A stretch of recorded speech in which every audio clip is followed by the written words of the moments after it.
Everyone screamed at her to stop. The rancher's wife had already lost her mind.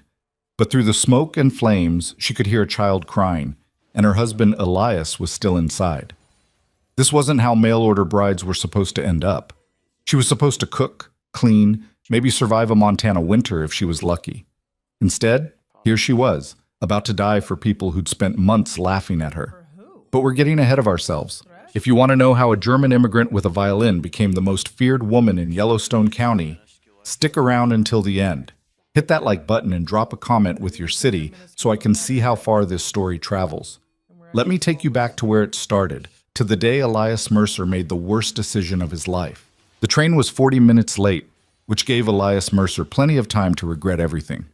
He stood on the depot platform in Livingston, Montana territory, hat pulled low, arms crossed tight against his chest like he was trying to hold himself together. March wind cut across the tracks, carrying the smell of coal smoke and distant snow. Around him, other men waited, cowboys heading north, miners going south, a few ranchers picking up supplies. Nobody talked to Elias. They never did. That was fine. He preferred it that way. In his coat pocket, folded into a square so tight the creases had gone white, was a letter. He'd read it maybe 30 times since it arrived 6 weeks ago. Formal handwriting, decent English, though some words were spelled the German way. She'd answered his advertisement, agreed to his terms, and promised to arrive on the 15th of March, 1891. He'd sent money for the ticket, sent a photograph too, though he hated how stiff he looked in it, like someone had shoved a rifle barrel down his spine. The photographer and Bozeman kept telling him to smile, and Elias had told the photographer exactly where he could shove that suggestion. Now he was waiting for a woman he'd never met, who was coming to marry him because he'd posted an advertisement like she was a piece of livestock he was ordering from a catalog.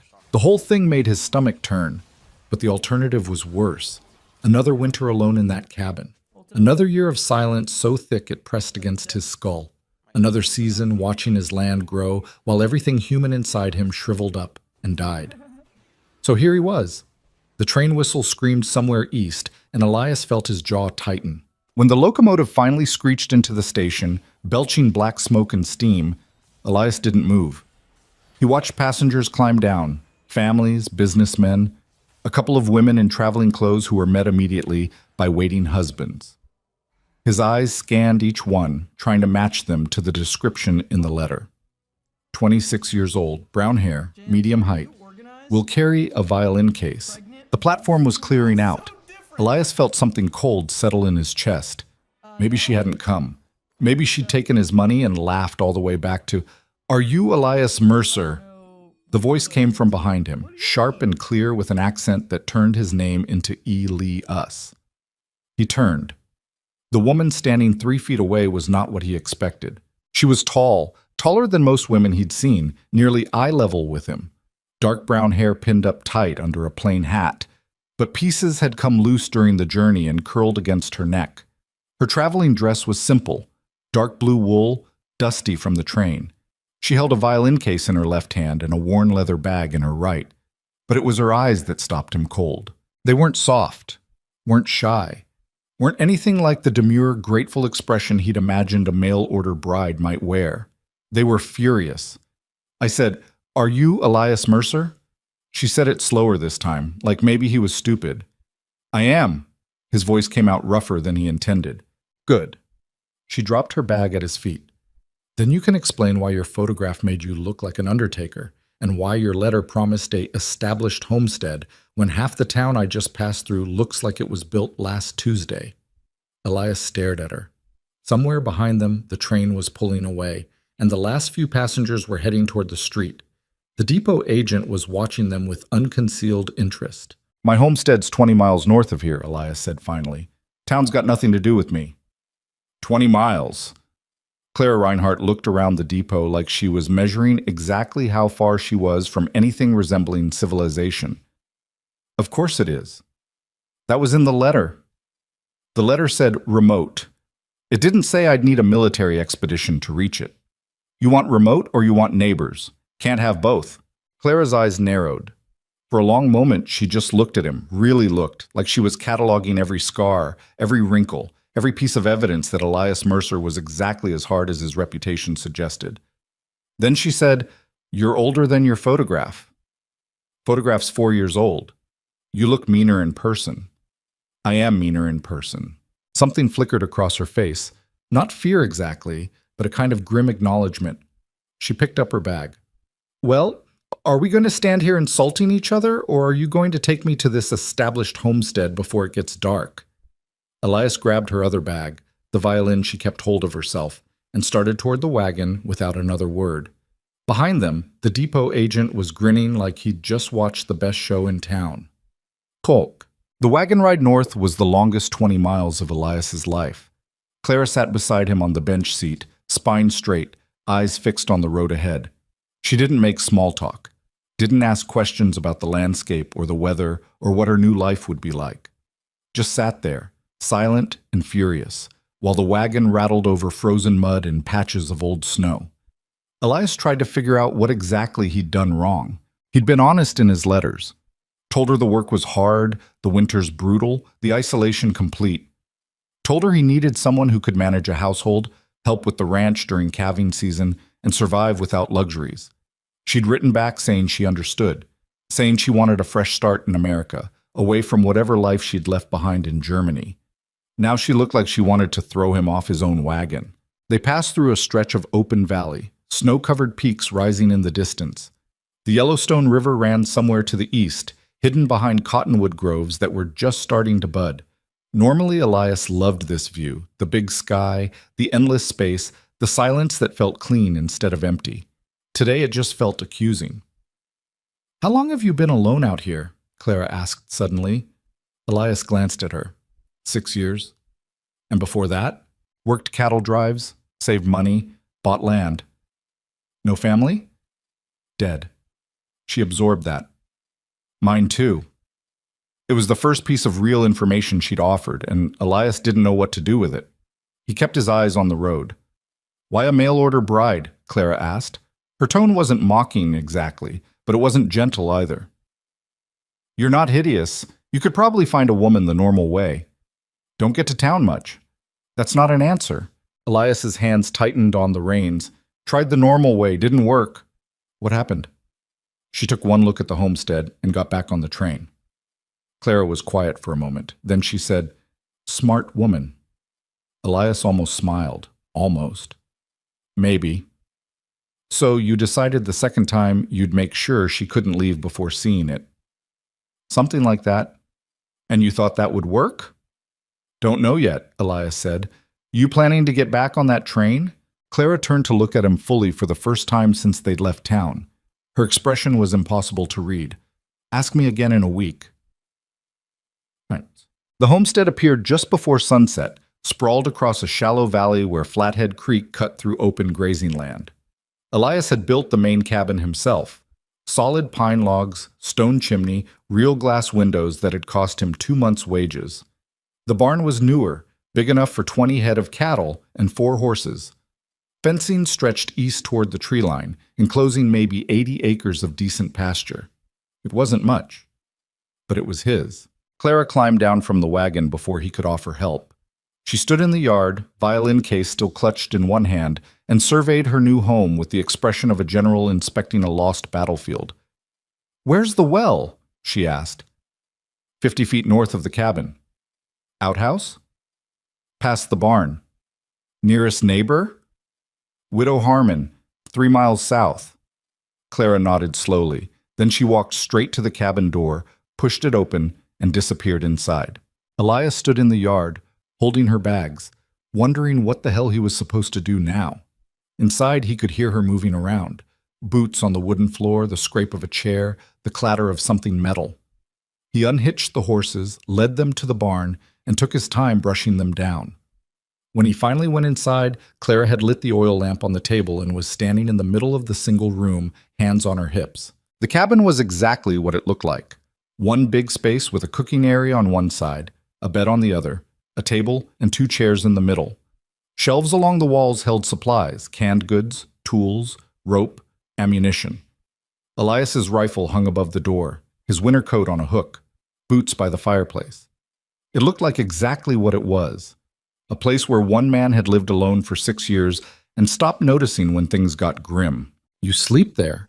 Clara pointed at the bed in the corner. Usually. And where exactly did you imagine I would sleep?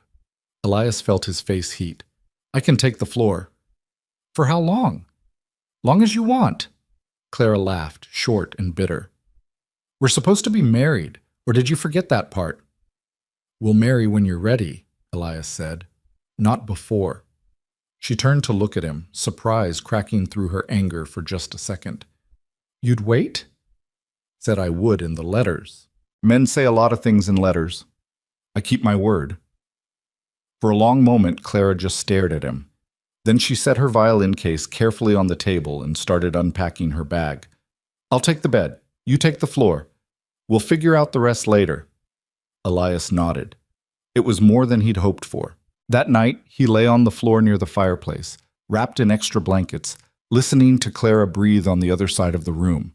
She didn't cry, didn't make any sound at all, but he could feel her fury radiating across the darkness like heat from a stove. He'd brought a stranger into his home, a woman who hated him, a wife who wasn't a wife, and he had absolutely no idea what happened next. Morning came cold and gray. Elias woke to find Clara already up, standing at the stove, trying to figure out how to light it. She was still wearing her traveling dress, hair loose around her shoulders now, feet bare on the cold floor. Flue's stuck, Elias said from his blankets. Clara jumped, spun around. Don't sneak up on people. Wasn't sneaking. You were making enough noise to wake the dead. She scowled at him. Then get up and help me instead of lying there like a lump. Elias pushed to his feet, crossed the room, and jimmied the flue open with the practiced twist he'd done 1,000 times. Smoke started drawing up the chimney properly. Clara watched him, arms crossed. You could have mentioned it was broken, she said. Not broken. Just temperamental. Like you. Elias almost smiled again.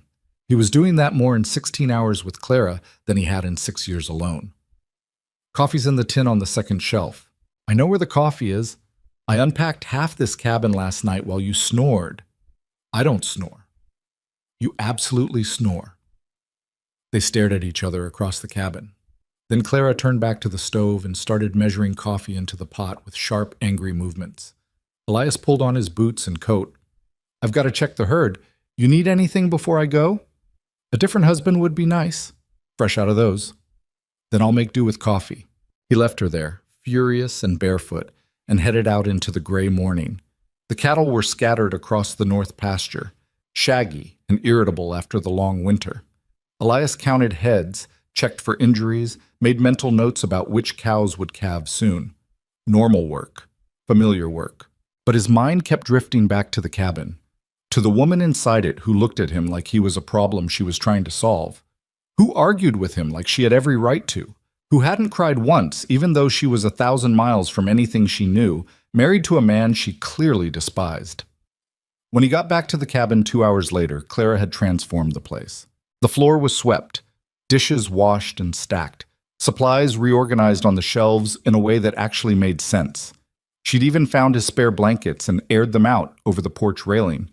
The whole cabin smelled like lye soap and coffee. Clara stood in the middle of it all, hands on her hips, looking satisfied with herself. You cleaned, Elias said stupidly. I got bored. In 2 hours? I work fast when I'm angry. She gestured at the table. Sit. I made breakfast. Elias sat. Clara put a plate in front of him. Fried eggs, leftover biscuits from his stores, bacon she must have found in the cold box. It wasn't fancy, but it was hot, and it was real food, and he realized he hadn't had a proper breakfast in maybe 3 years. Clara sat across from him with her own plate. They ate in silence for a minute. Then she said, Your cattle look underfed. Elias looked up. You went outside? Obviously. In bare feet? I put on boots. They're too big, but they work. She pointed her fork at him. Your herd's too big for the pasture you've got fenced. You need to either sell some or expand the grazing land. I know that. Then why haven't you done it? Been busy. Busy doing what? Sitting alone in this cabin feeling sorry for yourself? Elias's fork stopped halfway to his mouth. Excuse me? You heard me? Clara's eyes were fierce. You've got good land here, good water, decent shelter. You could build something real. But instead you're running a half operation like you don't actually care if it succeeds. I care. Then prove it. They stared at each other across the table. Elias felt something hot and unfamiliar rising in his chest. Anger, maybe, or something close to it. Nobody talked to him like this. Nobody dared. You've been here one day, he said slowly. You don't know anything about running a ranch. I know when a man's wasting potential. And what do you know about potential? Clara set down her fork. I was engaged once, back in Bavaria, to a merchant's son. Nice house, nice family, everything a woman's supposed to want. But he didn't actually want to build anything. He wanted to inherit his father's business and coast, spend his life managing something someone else created. She looked at Elias hard. I didn't cross an ocean to watch another man waste good land. Elias absorbed that. What happened to the merchant's son? I left him. Clara picked up her fork again. Scandalized everyone. My family stopped speaking to me, so I came here. That why you agreed to marry a stranger? Seemed more honest than marrying someone I knew and still felt like a stranger. She took a bite of eggs. At least this way, we're both starting from nothing. Elias didn't know what to say to that, so he finished his breakfast in silence, acutely aware of the woman across from him who was apparently planning to rebuild his entire operation, whether he liked it or not. When he stood to clear his plate, Clara stopped him. I'll do it. You've got work. So do you. I've done mine for the morning. She looked at him. Unless you're planning to keep me locked in this cabin like some kind of prisoner, do whatever you want. Good. Clara stood. Then I'm fixing your fence. The section by the creek is about to collapse. She walked out before Elias could respond. He stood in the cabin, holding his empty plate, trying to figure out what had just happened. Shook. The next 3 days were a kind of domestic warfare Elias had never experienced. Clara attacked the homestead like it was personally offending her. She patched the fence herself, badly at first, then better when Elias showed her the right way to tension wire. She reorganized the barn, cleaned out the chicken coop he'd been ignoring, and somehow convinced the chickens to actually start laying again. She cooked meals that were edible, and sometimes better than edible. She washed clothes, mended torn shirts, and fixed the broken shutter on the north window that Elias had been meaning to repair for 2 years. And she argued with him about everything: cattle rotation, water management, where to plant the kitchen garden, how to store grain, when to breed the horses, whether the barn needed a new door or just new hinges. She had opinions on all of it, and she delivered those opinions like artillery fire. Elias argued back. He'd spent 6 years in silence, and now he couldn't seem to shut up. They fought over breakfast about how to run the spring branding. They fought at lunch about whether to buy more chickens. They fought at dinner about nothing at all, just to have something to do with all the noise building up between them. The widow Harmon, who stopped by on the 3rd day with a basket of preserves, took one look at the two of them sniping at each other in the yard and started laughing so hard she had to sit down. Lord have mercy, she wheezed. Elias Mercer, what have you done? Married a crazy woman, Elias said. Married a stubborn mule, Clara shot back. Mrs. Harmon wiped her eyes. You two aren't even properly married yet, are you? They both went silent. Thought so. The widow stood up, still grinning. Well, when you finally get around to it, let me know. I'll bring a cake. If you haven't killed each other first. She left them standing in the yard, both furious, both trying not to look at each other. That night, Clara played her violin for the first time. Elias was outside checking on a mare who'd seemed off that afternoon. When he came back in, Clara was sitting at the table, violin tucked under her chin, bow moving slow and sad across the strings. The melody was something foreign, German maybe, or Austrian. It filled the cabin like smoke, got into every corner, wrapped around Elias's chest, and squeezed. He stood by the door, not wanting to interrupt, barely breathing. When she finished, Clara lowered the violin and looked at him. Her face was different, softer, more tired, less angry. My father taught me, she said, before he died. Elias nodded. Didn't trust himself to speak. I haven't played since I left Bavaria. Why not? Didn't have anywhere safe to keep it on the ship. Didn't have anywhere quiet to play once I got to New York. She ran her fingers along the violin's neck. This cabin's the first place I've been in 2 years where it felt possible. Play whenever you want, Elias said. Clara looked at him for a long moment. Thank you.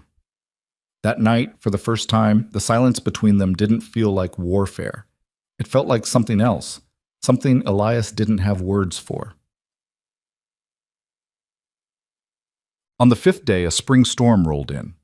Elias saw it coming that morning, black clouds piling up over the western peaks, the kind of weather that could drop 6 inches of wet snow and kill newborn calves if you weren't careful.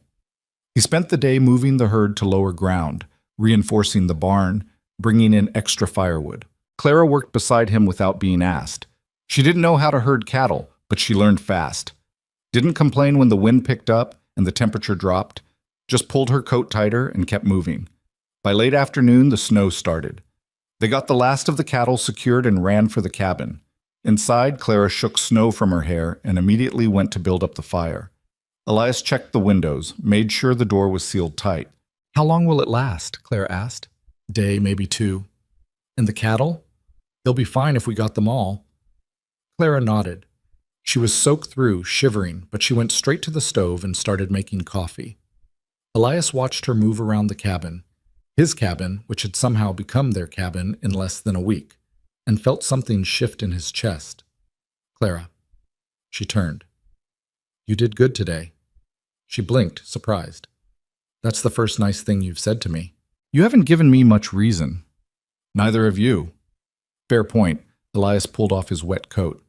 We should probably talk. About what? About this. He gestured between them. About what we're doing here. Clara set down the coffee pot. All right, talk. Elias had rehearsed this conversation in his head a dozen times, but now that the moment was here, all his words scattered. I know this isn't what you wanted, coming out here, living like this, marrying someone like me. You don't know what I wanted. Then tell me. Clara was quiet for a moment.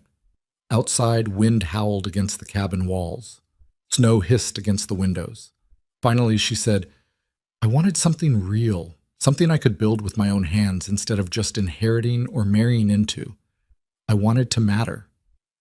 You matter. Not in Bavaria. There I was just decorative, expected to smile and agree and produce children and never have an original thought. She looked at him hard. I didn't come to Montana to be decorative. Good, Elias said, because I don't need decorative. I need a partner. Clara's expression shifted, surprise maybe, or something close to hope. A partner. Someone who can run this place when I can't. Someone who'll tell me when I'm being an idiot. Someone who won't break when things get hard. He took a breath. Someone like you. For a long moment, Clara just looked at him.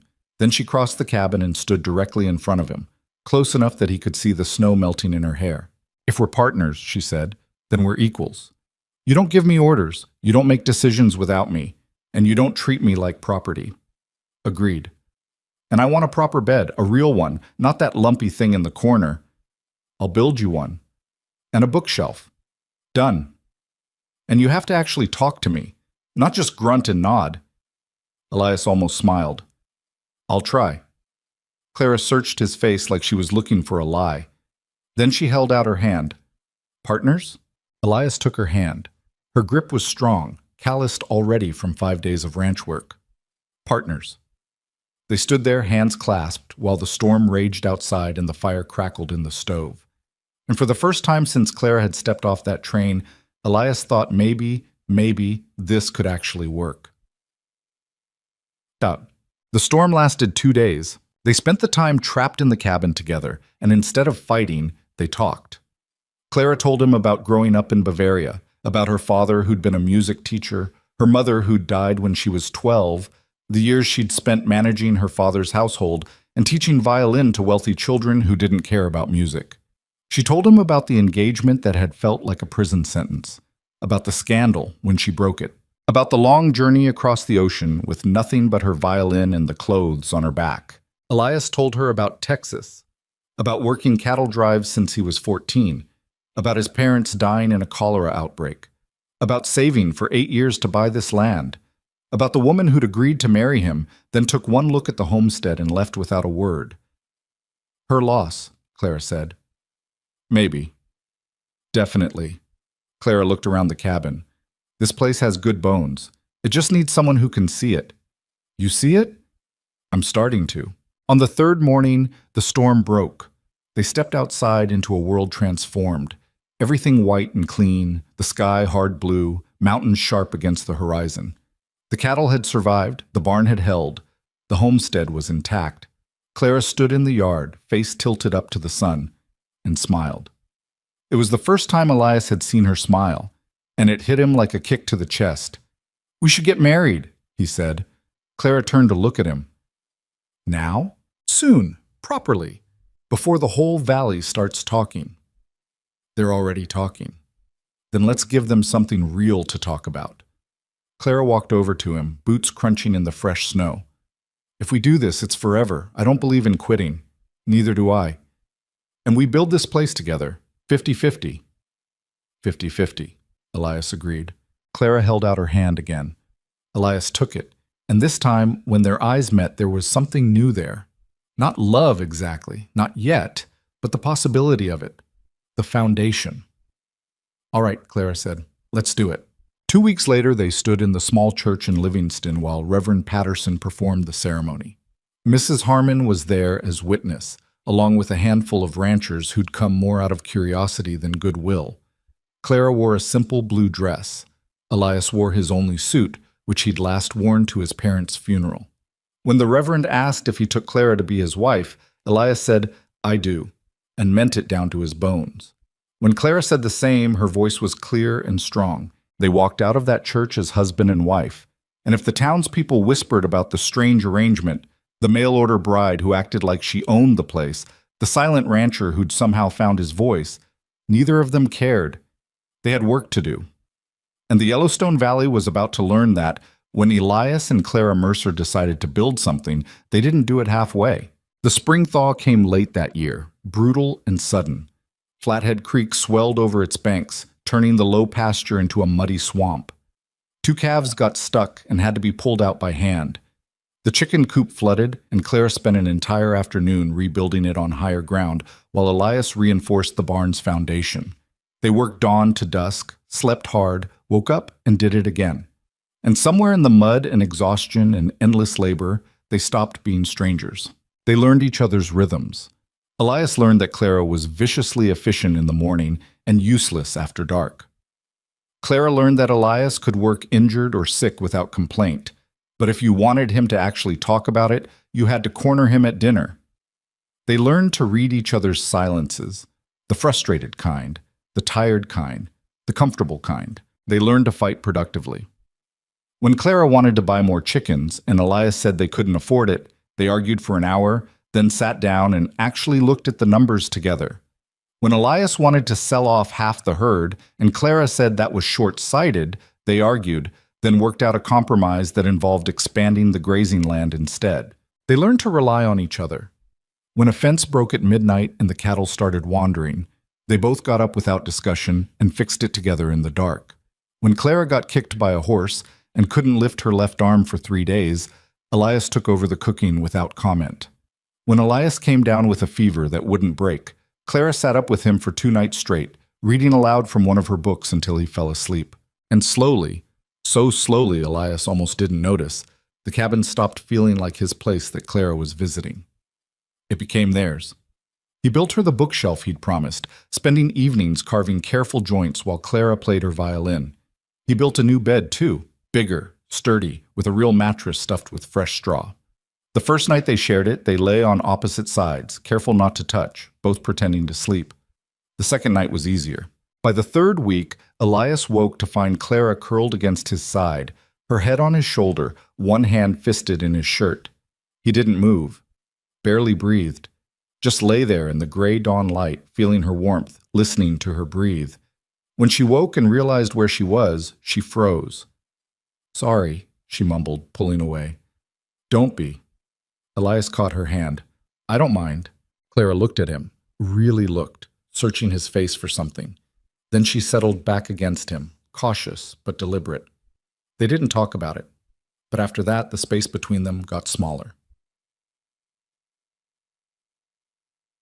Summer came to the Yellowstone Valley like a promise kept. The pastures turned green, the cattle fattened, the garden Clara had planted against Elias's skepticism came up thick with potatoes, carrots, beans. She sold eggs and vegetables to the widow Harmon, who sold them in town and came back with actual cash money. "We made a profit," Clara announced, slamming the coins on the table. Elias picked one up. "From vegetables?" "From my vegetables. That you said wouldn't grow." "I said the soil wasn't great for vegetables." "And I said you were wrong." Clara grinned at him, that smile that still hit like a surprise every time. "Admit it." "You were right," Elias said. "Say it louder." "You were right, and I was wrong, and you're a genius with vegetables." "Much better." Clara scooped up the coins. "I'm buying more chickens." "We don't need more chickens. We absolutely need more chickens, and maybe a milk cow." "Clara, a small milk cow." They argued about it for an hour, then went to town and bought 2 more chickens and a moderately sized milk cow that Clara named Greta and treated like royalty. That summer, people started stopping by the homestead more often, not just Mrs. Harmon, but other ranchers, neighbors who'd previously kept their distance from the silent, unfriendly Elias Mercer. They came with excuses, borrowing tools, asking advice about sick cattle, dropping off preserves, but really they came to see the change. Because everyone had heard about Clara Mercer, the mail-order bride who could outwork half the men in the valley, who'd reorganized Mercer's failing operation and turned it profitable, who played violin on the porch in the evenings and could argue fence construction like she'd been born to it. And they'd noticed something else. Elias Mercer was different. He talked now, not much, but enough. He smiled occasionally. He seemed less like a man waiting to die alone and more like a man who'd found something worth living for. At the summer social in Livingston, Clara danced with half the town while Elias watched from the sidelines, nursing a beer. When a young ranch hand got too friendly, putting his hands somewhere they shouldn't be, Elias crossed the room in 4 strides. "That's my wife," he said quietly. The ranch hand went pale and backed away fast. Clara appeared at Elias's elbow. "I can handle myself." "I know." "Then why?" "Because I wanted to." Elias looked at her. "That all right?" Clara's expression softened. "Yeah, that's all right." They danced once that night, awkward and stiff, neither of them any good at it. But Clara laughed when Elias stepped on her foot, and Elias laughed when she elbowed him in the ribs trying to turn, and people watching them saw something that made the gossips shut up for a while. They saw a marriage that was actually working. But nothing good comes without cost. Late August, a group of ranchers from the Southern Valley came to the homestead with a proposition.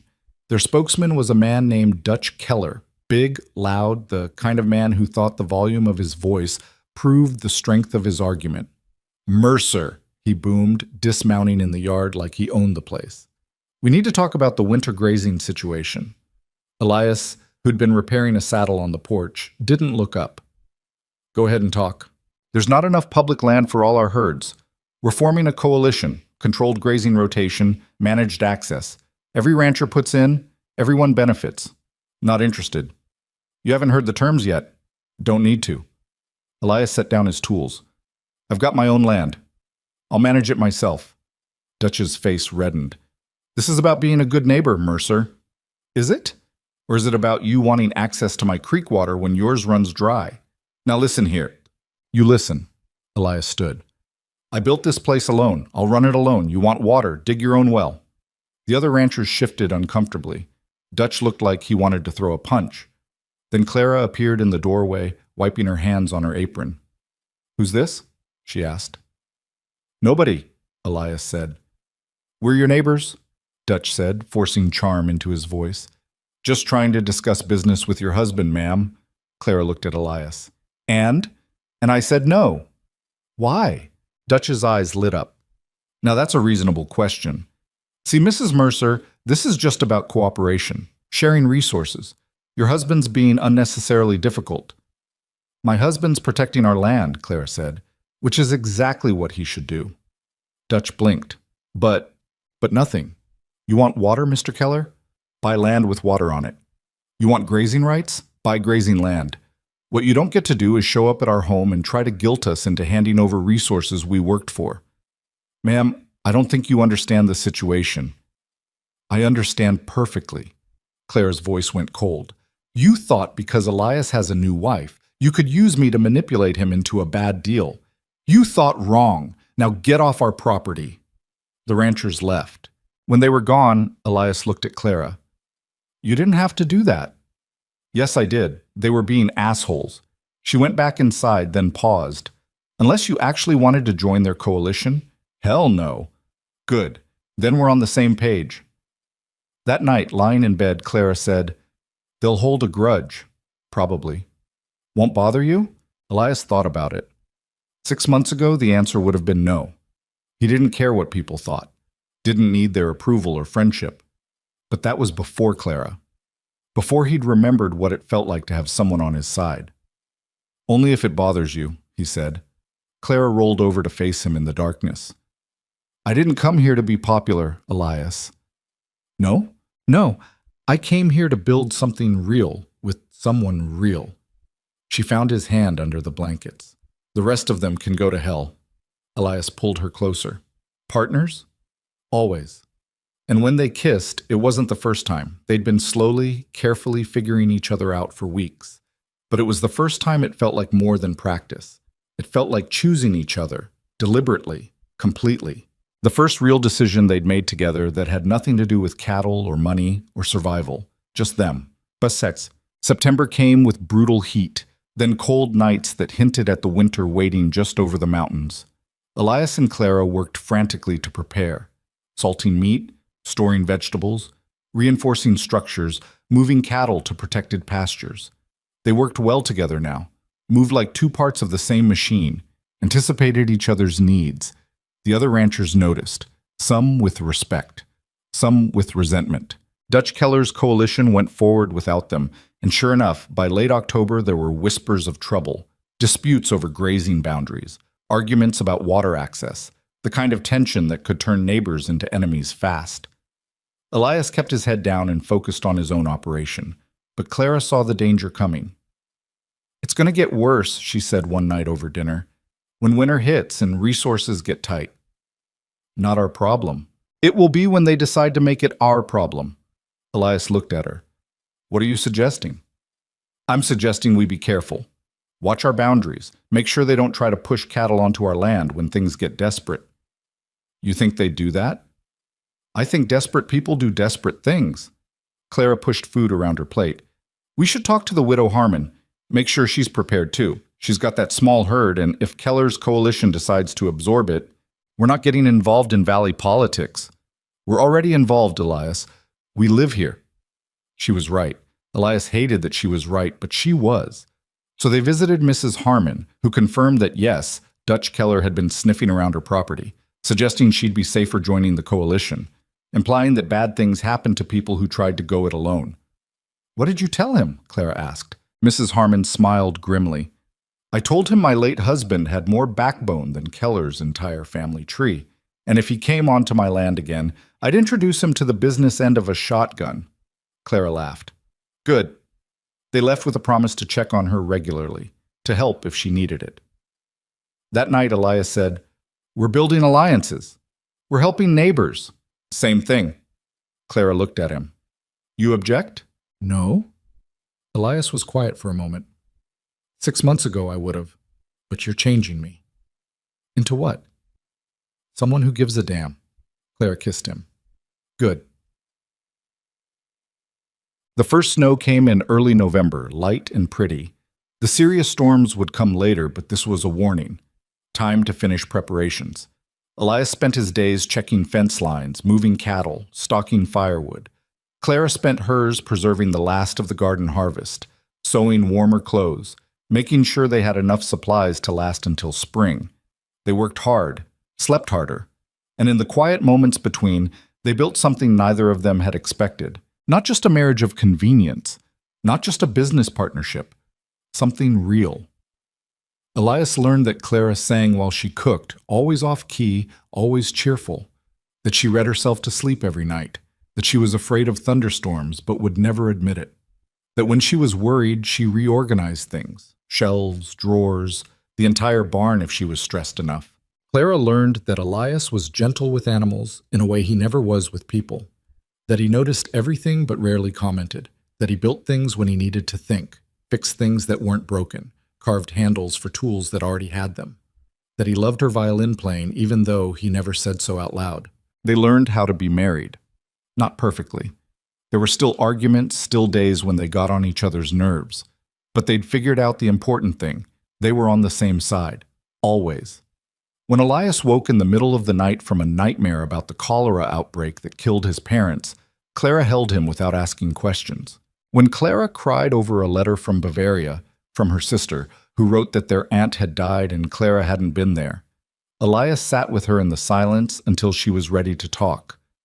They were building a life. Together. And for the first time since he'd stepped onto this land 6 years ago, Elias could imagine a future that didn't feel empty. A future with Clara beside him. With children, maybe, someday. With something more than just survival. He didn't say any of this out loud. Didn't have the words for it yet. But when Clara looked at him across the cabin at night, violin in her lap, firelight catching in her hair, Elias thought maybe she knew anyway. And maybe that was enough. Winter was coming. They were ready. Or so they thought. The real winter hit 3 weeks before Christmas. Elias woke to a silence so complete it made his ears ring. No wind, no bird calls, nothing. He knew what that meant before he even opened his eyes. Beside him, Clara stirred. What is it? Snow. He got up and crossed to the window. What he saw made his stomach drop.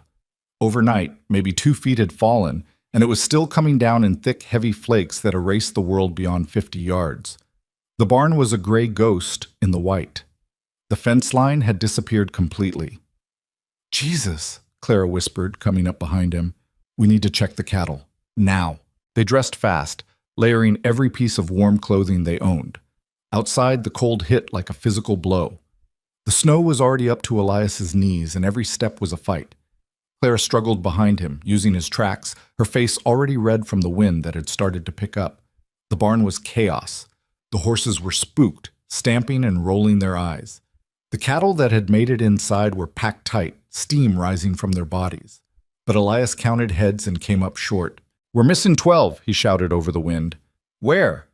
North pasture. They must have bedded down before the storm hit. Clara's eyes went wide. We have to get them. It's too dangerous. They'll freeze to death. So will we if we go out there. They stared at each other. Then Clara grabbed a coil of rope from the wall. Then we tie ourselves together. If one of us goes down, the other can pull them back. Elias wanted to argue, wanted to lock her in the cabin and go alone, but he'd learned enough about his wife to know that would just result in her following him anyway, probably without rope. Stay close, he said, and if I say we turn back, we turn back. Fine. They tied the rope around their waists, leaving maybe 20 feet between them. Then they headed into the white hell. The north pasture was only half a mile from the barn, but it might as well have been 50. The wind picked up, driving snow horizontal, erasing visibility down to nothing. Elias navigated by instinct and memory, trying to keep his bearings while Clara stumbled along behind him. He almost missed the first cow. Would have walked right past if she hadn't lowed, a pitiful, desperate sound. She was down, half buried in a drift, too weak to stand.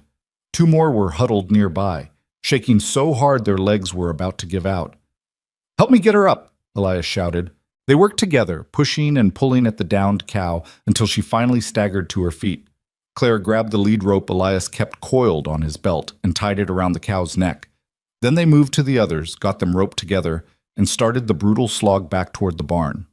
It took an hour to move 3 cattle, half a mile. By the time they got the animals secured in the barn, both of them were shaking from cold and exhaustion. But there were still 9 cattle out there. We're going back, Clara said. Clara, don't. She turned to face him, eyes fierce. Don't tell me it's too dangerous. Don't tell me to stay here. We're partners, remember? We do this together. Elias looked at his wife, at this woman who'd been a stranger 6 months ago, who'd crossed an ocean and married a man she didn't know, who was now willing to die in a blizzard for cattle that weren't even really hers yet. Together, he said. They made 3 more trips into that white nightmare. Found cattle one at a time, sometimes in pairs, pulled them from drifts, and half-dragged them back to safety. On the 4th trip, Clara went down hard, her foot catching on something hidden under the snow. Elias felt the rope go taut and turned to find her on her hands and knees, gasping. "I'm fine," she said before he could ask. "Can you stand?" She tried. Fell. Tried again. This time she made it, but Elias could see she was favoring her left leg. "We're done," he said. "There are still—" "Done, Clara. We've got 8 out of 12. That's better than nothing." For a moment he thought she'd fight him. Then she nodded, and they limped back to the barn together. Inside, they collapsed against a hay bale, both of them too exhausted to move. The cattle they'd saved stood around them, steam rising, alive because 2 stubborn people had refused to quit. "Your leg," Elias said when he could breathe again. "Twisted my ankle. It'll be fine." "Let me see." "Later. Right now, I just want to sit here and remember what warmth feels like." They sat there for maybe 20 minutes, listening to the wind scream outside, watching the snow pile up against the barn door. Then Clara said, "4 didn't make it." "No. That's money we can't afford to lose." "I know. But we couldn't save them all." "No." Clara leaned her head against his shoulder. "This is going to be a long winter, isn't it?" "Yeah." "Good thing I like you." Despite everything, Elias smiled. "Just like?" "Don't push your luck, Mercer." They made it back to the cabin as darkness fell. Clara's ankle was swelling bad, and Elias had to half-carry her the last 100 yards. Inside, he got the fire built up while Clara stripped off her wet clothes with shaking hands. "Sit," Elias ordered, pointing at the chair near the stove. For once, she didn't argue. He wrapped her in dry blankets, then knelt to examine her ankle. It was purple and swollen to twice its normal size. "Might be broken," he said. "It's not broken. I can move it." She demonstrated, then hissed in pain. "Mostly. You need to stay off it." "For how long?" "Few days at least." Clara looked horrified. "Elias, there's too much work." "I'll handle it." "You can't do everything alone. Watch me." He meant it. For the next 3 days, while the storm raged outside and Clara fumed from the cabin, Elias ran the entire operation himself. Fed the cattle, milked Greta, collected eggs, hauled water, chopped firewood, cooked meals that were barely edible. He worked until his body screamed, slept in 4-hour chunks, then got up and did it again. Clara tried to help, tried to cook from her chair, tried to mend clothes, tried to do anything to be useful. But her ankle was too bad, and every time she put weight on it, she went pale with pain. On the 3rd night, Elias came in to find her crying. He stopped in the doorway, snow falling from his coat. "Clara?" "I'm fine." She wiped her eyes angrily. "Just tired." "That's not it." "I said I'm fine." Elias crossed the cabin and crouched in front of her. "Talk to me." "I hate this," Clara said. Her voice cracked. "I hate being useless. I hate watching you work yourself to death while I sit here like some kind of invalid. I hate that I went down in the snow like a stupid, clumsy—" "Stop." Elias took her hands. "You're not useless. You saved 8 cattle. You worked harder than most men I know. And you went down because the conditions were impossible, not because you did anything wrong. But nothing. You're hurt. That happens.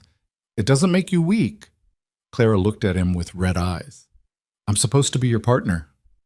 "You are my partner, which means sometimes I carry the weight while you heal, and sometimes you carry it while I heal. That's how this works." "I don't like being carried." "Yeah, well, I don't like carrying. Guess we're both learning to deal with things we don't like." Clara laughed, watery and rough. Then she pulled him close and kissed him hard. When they broke apart, she said, "I love you, you stubborn bastard." It was the first time either of them had said it. Elias felt something in his chest crack open. "I love you too." "Good." Clara wiped her eyes. "Now go wash up. You smell like a barn." "I've been in the barn for 3 days." Exactly my point. That night they lay in bed together while the wind howled outside. Clara's ankle was propped on a pillow, and Elias had one arm wrapped around her shoulders. "Tell me about Texas," Clara said. "What about it?" "Anything. I want to hear your voice." So Elias told her. About the cattle drives that lasted months.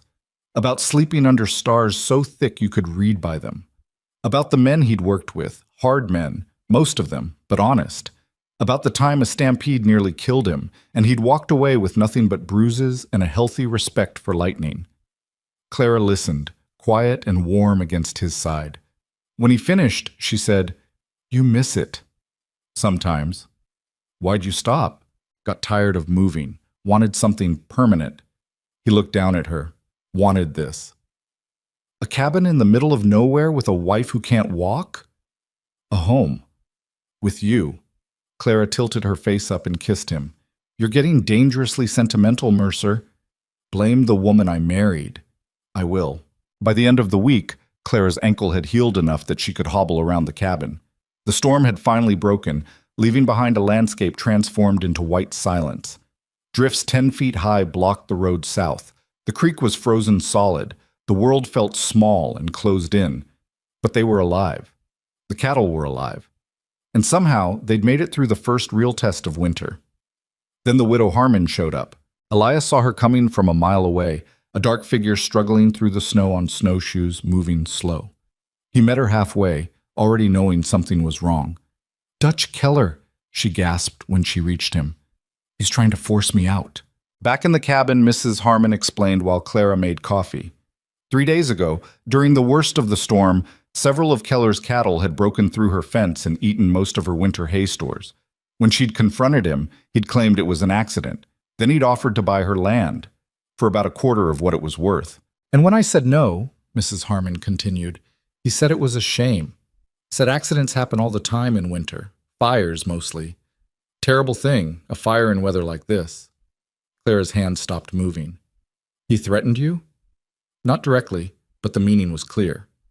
Elias felt rage building in his chest, cold and controlled, the way it always came. "You told the sheriff?" "Sheriff's in Keller's pocket. Everyone knows it." "Then what do you need from us?" Mrs. Harmon looked between them. "I'm not asking you to fight my battles. I just wanted to warn you. If Keller's willing to come after me, he'll come after you too eventually. You've got better land, better water." "Let him try," Clara said. "Clara," Elias started. "No." She turned to him. "We're not letting him bully people. Not Mrs. Harmon, not us, not anyone." "What exactly are you suggesting?" "I'm suggesting we help. We share our hay with Mrs. Harmon to replace what Keller's cattle ate. We make sure she's protected, and we make it very clear that if Keller wants trouble, he'll get it." Mrs. Harmon shook her head. "I can't ask you to do that." "You're not asking, we're offering." Clara looked at Elias. "Right?" Elias thought about it. Thought about the smart play, which was keeping his head down and protecting his own operation. Thought about the safe play, which was staying out of valley politics like he'd always done. Then he thought about Clara going into that blizzard to save cattle, about her crying because she hated being useless, about the woman who'd crossed an ocean looking for something real. "We'll help," he said. Mrs. Harmon looked like she might cry. "You don't know what you're starting." "Yeah, we do," Clara said. "We're starting a fight, and we're going to win." Over the next 2 weeks, they implemented Clara's plan. Loaded up a wagon with hay and hauled it to Mrs. Harmon's place. Helped her reinforce her fences. Made sure she had enough firewood and supplies to last the winter. And Elias paid a visit to Dutch Keller. He found the big rancher in his barn directing workers. When Keller saw Elias, his expression went carefully neutral. "Mercer, what brings you out here?" "Heard you had some cattle get loose during the storm." "Yeah, unfortunate accident. Already offered to compensate the widow for the damages." "Is that what you call trying to buy her land for nothing?" Keller's jaw tightened. "That's between me and her." "Wrong." Elias stepped closer. "She's our neighbor, which makes it our business." "You want to be careful, Mercer. Making enemies out here is exactly what you're doing." Elias kept his voice low and level. "So here's how this works. You leave Mrs. Harmon alone. You keep your cattle off her land, and if I hear about any more accidents, I'm going to assume they're not accidents at all." "That sounds like a threat." "It's a promise." They stared at each other. Finally, Keller said, "You're making a mistake. Standing against the coalition. I don't care about your coalition. I care about people trying to steal land from a widow because they're too lazy to manage their own operations properly. You self-righteous son of a... I'm done here. Elias turned to leave, then paused. One more thing, if anything happens to the widow or to my wife or to my land, I'll know exactly where to look. He walked out before Keller could respond. When he got home, Clara was waiting on the porch, bundled in blankets, ankle propped up. How'd it go? She asked. Made an enemy. Good. We need the practice. Elias sat beside her. You know this could get bad. I know. Keller's not going to back down easy. Neither will we. Clara, she turned to face him. Do you regret it? Helping her? Elias thought about it, about the safer path he could have taken, about the years he'd spent avoiding exactly this kind of confrontation. No, he said. I don't regret it. Then stop worrying. We'll handle whatever comes. Together? Always. Christmas came quiet and cold. They spent it in the cabin, just the two of them. Clara played her violin, German carols Elias didn't know, but that sounded like home. He'd carved her a small wooden box for her sheet music, spent weeks on it in secret. When she opened it, she cried. It's beautiful, she said. Not as beautiful as you. Now you're just being sappy. Can't help it. It's Christmas. They made love that night with the fire dying down and snow falling silent outside. And afterward, lying tangled together, Clara said, Next year, maybe we'll have someone else here with us. Elias went still. You mean, I don't know yet. It's too early to tell, but maybe. He pulled her closer, feeling something huge and terrifying and wonderful expanding in his chest. A child. Their child. The family he'd never thought he'd have. I hope so, he said. Me too. January brought more snow and temperatures that dropped so low, water froze inside the cabin if they let the fire die. The cattle huddled in the barn, and Elias spent hours each day breaking ice on the creek so they could drink. Clara, her ankle finally healed, helped where she could. But she tired easily, and Elias noticed she'd started being sick in the mornings. She didn't say anything, and neither did he. But they both knew. They were careful with each other, gentle. Elias took on more of the heavy work, and Clara didn't fight him on it. At night, she'd fall asleep early, and he'd lie awake listening to her breathe, thinking about the future. Then, in mid-January, the trouble they'd been waiting for arrived. Elias woke to the smell of smoke. He was up and moving before his brain fully caught up, crossed to the window and saw flames, not at their cabin, but south, toward the widow's place. Clara, get up.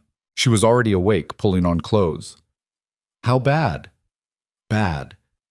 They rode south through the darkness, horses fighting the snow. By the time they reached Mrs. Harmon's homestead, the barn was fully engulfed. The widow stood in the yard in her nightdress, screaming. Elias dismounted, running. Where are your horses? Still inside. How many? 2, but you can't. He was already moving. The heat hit him like a wall when he got close, and smoke choked his lungs. Behind him, Clara was shouting, but he couldn't hear over the roar of the flames. Inside the barn, it was hell, flames everywhere, smoke so thick he couldn't see. The horses were screaming, high, terrible sounds that would haunt him later.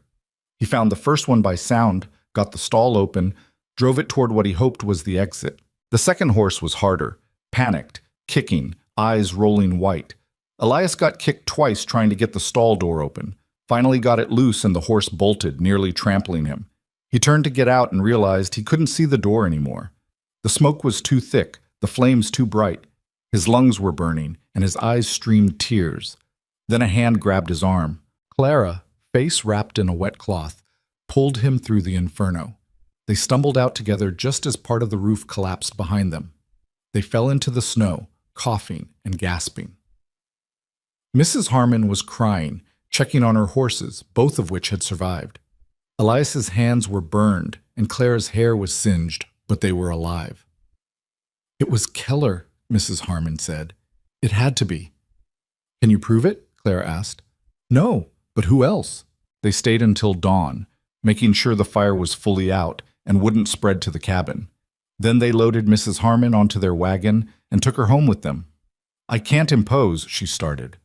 You're not imposing, Clara said firmly. You're staying with us until we figure this out. For the next week, Mrs. Harmon slept in their cabin while they worked to salvage what they could from her place. The barn was a total loss, but the cabin was intact. Most of her cattle had survived, but everyone in the valley knew what had happened, and everyone knew who was responsible, even if nobody could prove it. 3 days after the fire, Elias rode into Livingston and went straight to the sheriff's office. The sheriff, a fat man named Wade, who'd been in Keller's pocket for years, listened to his report with barely concealed boredom. "Sounds like an accident," Wade said when Elias finished. "In the middle of the night? In winter? Happens. Lanterns get knocked over." Mrs. Harmon's lanterns were all accounted for.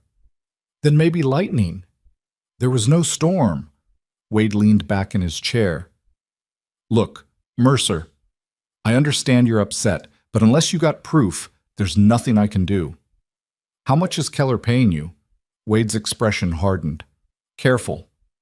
"How much?" "Get out of my office." "This isn't over." And "Yeah, it is." Wade stood up, hand on his gun. "And if you're smart, you'll stop making accusations you can't back up. Wouldn't want any more accidents happening." Elias left before he did something stupid, but the message was clear. They were on their own. When he got back to the homestead, he found Clara and Mrs. Harmon in the cabin talking in low voices. They stopped when he entered. "What?" he asked. Clara stood. "We've been discussing options." "What kind of options?" "The kind where we stop reacting and start acting." Mrs. Harmon looked uncomfortable. "Clara, I appreciate what you're trying to do, but nothing. Keller burned your barn, he threatened you, and the sheriff won't do anything about it." Clara looked at Elias. "So we need to make him stop." "How?" "By hitting him where it hurts, his wallet." Over the next hour, Clara laid out her plan. It was risky, probably illegal, definitely dangerous, but it might work. "You're talking about sabotage," Elias said when she finished. "I'm talking about justice." "Clara, don't." She crossed her arms.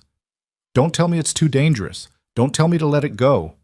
He burned a woman's barn in the middle of winter. He could have killed her, and he'll do it again if someone doesn't stop him." "And if we get caught?" "We won't. You can't know that." "You're right. I can't." Clara stepped closer. "But I know what happens if we do nothing. Keller wins, Mrs. Harmon loses everything, and next time it's our barn burning." Elias looked at his wife, at this woman who'd become fiercer than any man he'd known, who was probably carrying his child and still wanted to pick a fight with the most powerful rancher in the valley. "You're insane," he said. "Probably. You in?" Elias sighed. "Yeah, I'm in." Mrs. Harmon shook her head. "You two are going to get yourselves killed." "Maybe," Clara said, "but at least we'll die standing up." The plan was simple, which meant it was probably stupid. But simple was all they had. Keller's operation ran on credit and reputation. He'd borrowed heavily to expand his herd, counting on spring sales to pay off the loans. If something happened to damage that reputation, if buyers started having doubts about the quality of his cattle or his ability to deliver, the whole thing could collapse. Claire's idea was to make sure something happened. They spent 2 days preparing. Elias rode to Bozeman and had quiet conversations with cattle buyers he'd known from his driving days. Dropped hints about disease in Keller's herd. Nothing specific, nothing provable, just enough to plant seeds of doubt. Meanwhile, Clara wrote letters. Anonymous letters, sent to every major rancher and buyer within 100 miles, suggesting that Keller's coalition was falling apart due to mismanagement and internal disputes, that cattle were being mixed improperly, that records were being falsified. Again, nothing provable, just smoke. But where there was smoke, people assumed fire. By the end of the first week, Keller's buyers started pulling out. Not all of them, but enough. Enough to hurt. Enough to make the banks nervous about his loans, and Keller knew exactly who was responsible. Elias was in the barn when Keller arrived, 6 men riding with him. He heard the horses and walked out to meet them, rifle already in his hands, not pointed at anyone, just held, ready. "Mercer," Keller said. His voice was controlled, but his face was purple with rage. "We need to talk, so talk. Privately. Anything you've got to say, you can say in front of witnesses." Keller's jaw worked. Then he dismounted, gestured for his men to stay back. He walked up until he was maybe 10 feet from Elias. "You're spreading lies about me," Keller said. "Don't know what you're talking about." "The hell you don't. Letters, rumors. Suddenly every buyer in Montana thinks my cattle are diseased." "Are they?" "You know they're not." Elias shifted his grip on the rifle. "Then you've got nothing to worry about." "I'm losing contracts because of this, losing money." "Shame about that." Keller took a step closer. Behind him, his men tensed. "You think you're clever? You think I don't know this was you and that German bitch you married?" The rifle came up fast, aimed at Keller's chest. "Call her that again." Keller froze. For a long moment, nobody moved. Then he raised his hand slowly. "Easy. Get off my land. Or what? You'll shoot me? In front of 6 witnesses? If I have to." "You're not that stupid, Mercer." "Try me." They stood there, locked in place. Then the cabin door opened and Clara stepped out. She was carrying Elias's spare rifle, and she pointed it at the nearest of Keller's men with the casual confidence of someone who knew how to use it. "He's not stupid," Clara said, "but I might be. So I'd suggest you get back on your horse and leave before we find out." Keller looked between them. Then he smiled, cold and mean. "This isn't over." "No," Elias said. "It's not." Keller remounted. Before he left, he turned back. "You made a mistake making an enemy of me, both of you, and you're going to regret it." They rode out. Elias lowered the rifle, realized his hands were shaking. Clara came to stand beside him, still holding her gun. "That went well," she said. "He's going to come after us now." "Let him."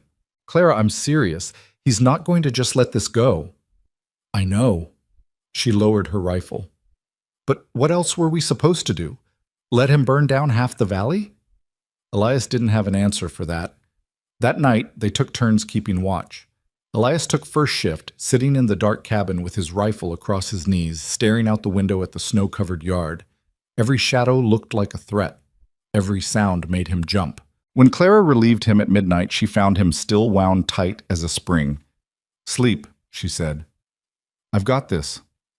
I can stay up." "You've been up for 20 hours. Sleep." He wanted to argue, but exhaustion won. He collapsed on the bed and was out in seconds. When he woke 4 hours later, Clara was still at the window, eyes red from strain but alert.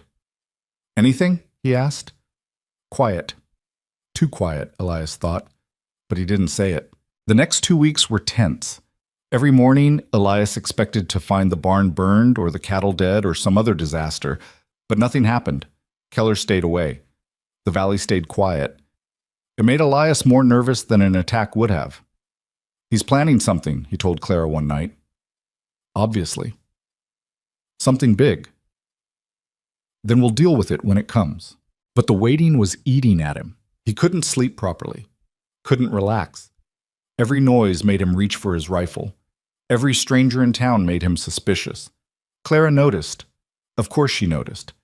"You're going to make yourself sick," she said. "I'm fine." "You're not fine. You're barely eating. You're not sleeping. You jump every time the wind blows." "Because Keller's out there planning something." "So what?" Clara grabbed his shoulders, forced him to look at her. "We can't live our whole lives waiting for the next attack. That's letting him win. I'm trying to keep us alive." "I know, but you can't protect us if you collapse from exhaustion." She softened. "I need you healthy, Elias. Our child is going to need you healthy." That stopped him. "You're sure now?" Clara nodded. "Pretty sure. I'm nearly 3 months along." Elias pulled her close, felt the fear and tension drain out of him for just a moment, replaced by something else, something bigger and more terrifying than any threat from Keller. "I'm going to be a father," he said. "Looks that way." "I don't know how to do that." "Neither do I." "We'll figure it out together." She pulled back to look at him. "But first, we have to survive the next few months, which means you need to take care of yourself." She was right. Elias knew she was right, but knowing and doing were different things. February came with temperatures so cold the air hurt to breathe. The cattle suffered despite everything they did. 2 calves died overnight, frozen solid. Elias found them in the morning, covered in frost, and wanted to put his fist through something. Clara was there when he came back to the cabin, face grim. How many? She asked. 2. She closed her eyes. We can't afford to lose any more. I know. Maybe we should sell some of the herd. Cut our losses before more die. In this weather, we'd get nothing for them. Better than nothing at all. They argued about it for an hour, both of them exhausted and scared and trying not to show it. Finally, they agreed to wait until the weather broke. If they lost more cattle, they'd reconsider. That night, Elias couldn't sleep. He lay in bed beside Clara, listening to her breathe, thinking about everything that could go wrong. The cattle dying, the baby coming too early, Keller making good on his threats, the homestead failing, all the weight of it pressing down on his chest until he could barely breathe. He got up quietly, careful not to wake Clara, and went to sit by the fire. That's where she found him an hour later, staring into the flames. Can't sleep? She asked. No. Clara sat beside him. For a while, neither of them spoke. Then she said, You want to know what I think about when I'm scared? What? I think about that first day. When I got off the train and saw you standing there looking like you'd swallowed nails, and I thought, what have I done? I've traveled across an ocean to marry an angry stranger who lives in the middle of nowhere. She smiled. I was terrified. Didn't show it. I was good at hiding it. She took his hand. But then I got to know you, and I realized you weren't angry. You were lonely and scared and trying so hard to build something real that you'd forgotten how to let anyone in. That's a nice way of saying I was a bastard. You were a bastard, Clara agreed, but you were my bastard. And somehow, we made it work. We built something neither of us thought we could have. Where are you going with this? I'm saying we've survived worse than Dutch Keller. We survived that first month when we hated each other. We survived the blizzard. We're surviving winter. We'll survive this too. Elias wanted to believe her, but the fear wouldn't let go. What if I can't protect you? Then I'll protect you. Clara, I'm serious. This isn't all on you, Elias. We're partners, remember? Which means when you're too tired or scared or overwhelmed to carry the weight, I'll carry it. And when I can't, you will. That's how this works. She made it sound so simple, so obvious. And maybe it was. Maybe he'd been so focused on being the protector, the provider, the one who had to be strong, that he'd forgotten they were supposed to do this together. I love you, he said. I know. I love you too. Clara leaned her head on his shoulder. Now come back to bed. You need sleep. In a minute. Now. She pulled him to his feet. That's an order from your partner. Since when do you give orders? Since always. You just haven't been paying attention. They went back to bed. This time, Elias slept. The break came from an unexpected direction. A rancher named Thomas Brennan, who'd been part of Keller's coalition but had grown increasingly uncomfortable with the man's tactics, showed up at their homestead in early March. He looked nervous, kept glancing over his shoulder like he expected to be followed. I need to talk to you, he told Elias. They sat in the cabin. Clara made coffee while Brennan fidgeted with his hat. Keller's planning something, Brennan said. Something big. We figured that much, Clara said, setting down cups. No, you don't understand. He's not just going after you. He's going after everyone who won't join the coalition. You, the widow, 3 other small ranchers. He's got it all planned out. Elias leaned forward. What's he planning? I don't know exactly, but I heard him talking to some men. Hired men, not ranchers. The kind of men you hire when you want something done quiet and permanent.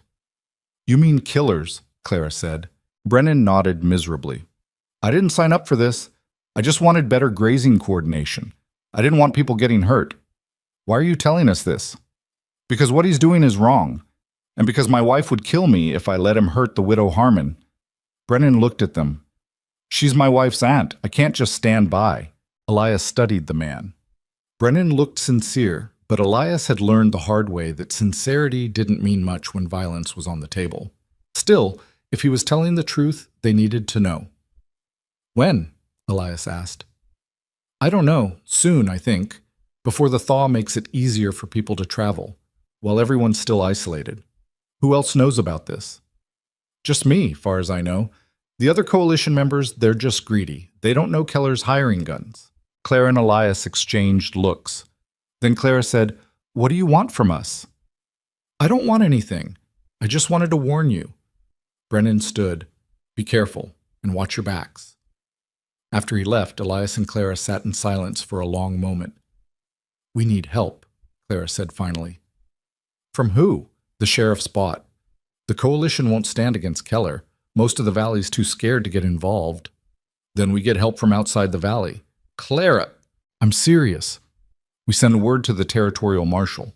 We document everything Keller's done. The barn burning, the threats, the hired guns. We make this official. And how long do you think that will take? Weeks? Maybe months? We don't have that kind of time. Then what do you suggest? Elias thought about it, about all the choices that had led them here, about the moment he decided to help Mrs. Harmon instead of keeping his head down, about Clara's plan to hit back at Keller, about the fact that sometimes when the law wouldn't help you, you had to help yourself. We gather everyone he's targeting, Elias said. We make a plan, and we hit him first. Clara smiled. It wasn't a nice smile. Now you're thinking like me. Over the next week, they quietly contacted the other ranchers Brennan had mentioned, brought them to the homestead one at a time, explained the situation. Some were skeptical, some were scared, but all of them agreed that waiting for Keller to make his move was suicide. So what's the plan? Asked Jacob Miller, a young rancher from the East Valley. Elias looked around the cabin. 7 people crowded into the small space, all of them looking at him like he had answers. He didn't, but he had Clara, who was standing beside him with her arms crossed, looking determined. We stop him, Elias said. Permanently. You mean kill him? Mrs. Harmon sounded shocked. I mean, we destroy his operation, legally. We gather evidence of everything he's done, we document it, and we take it to the territorial government ourselves, bypass the local sheriff entirely. That could take weeks, Miller said. Got a better idea? Nobody did. They spent the rest of the night planning, assigning tasks, figuring out who would document what. Clara would handle the written evidence, compiling all the incidents into a formal complaint. Miller knew a lawyer in Helena who might help. Mrs. Harmon had records of the hay theft and the barn fire. It wasn't much, but it was something. As everyone was leaving, Brennan pulled Elias aside. There's something else you should know. What? The men Keller hired. I heard a name. Frank Dutton. Elias felt his stomach drop. You're sure? That's what I heard.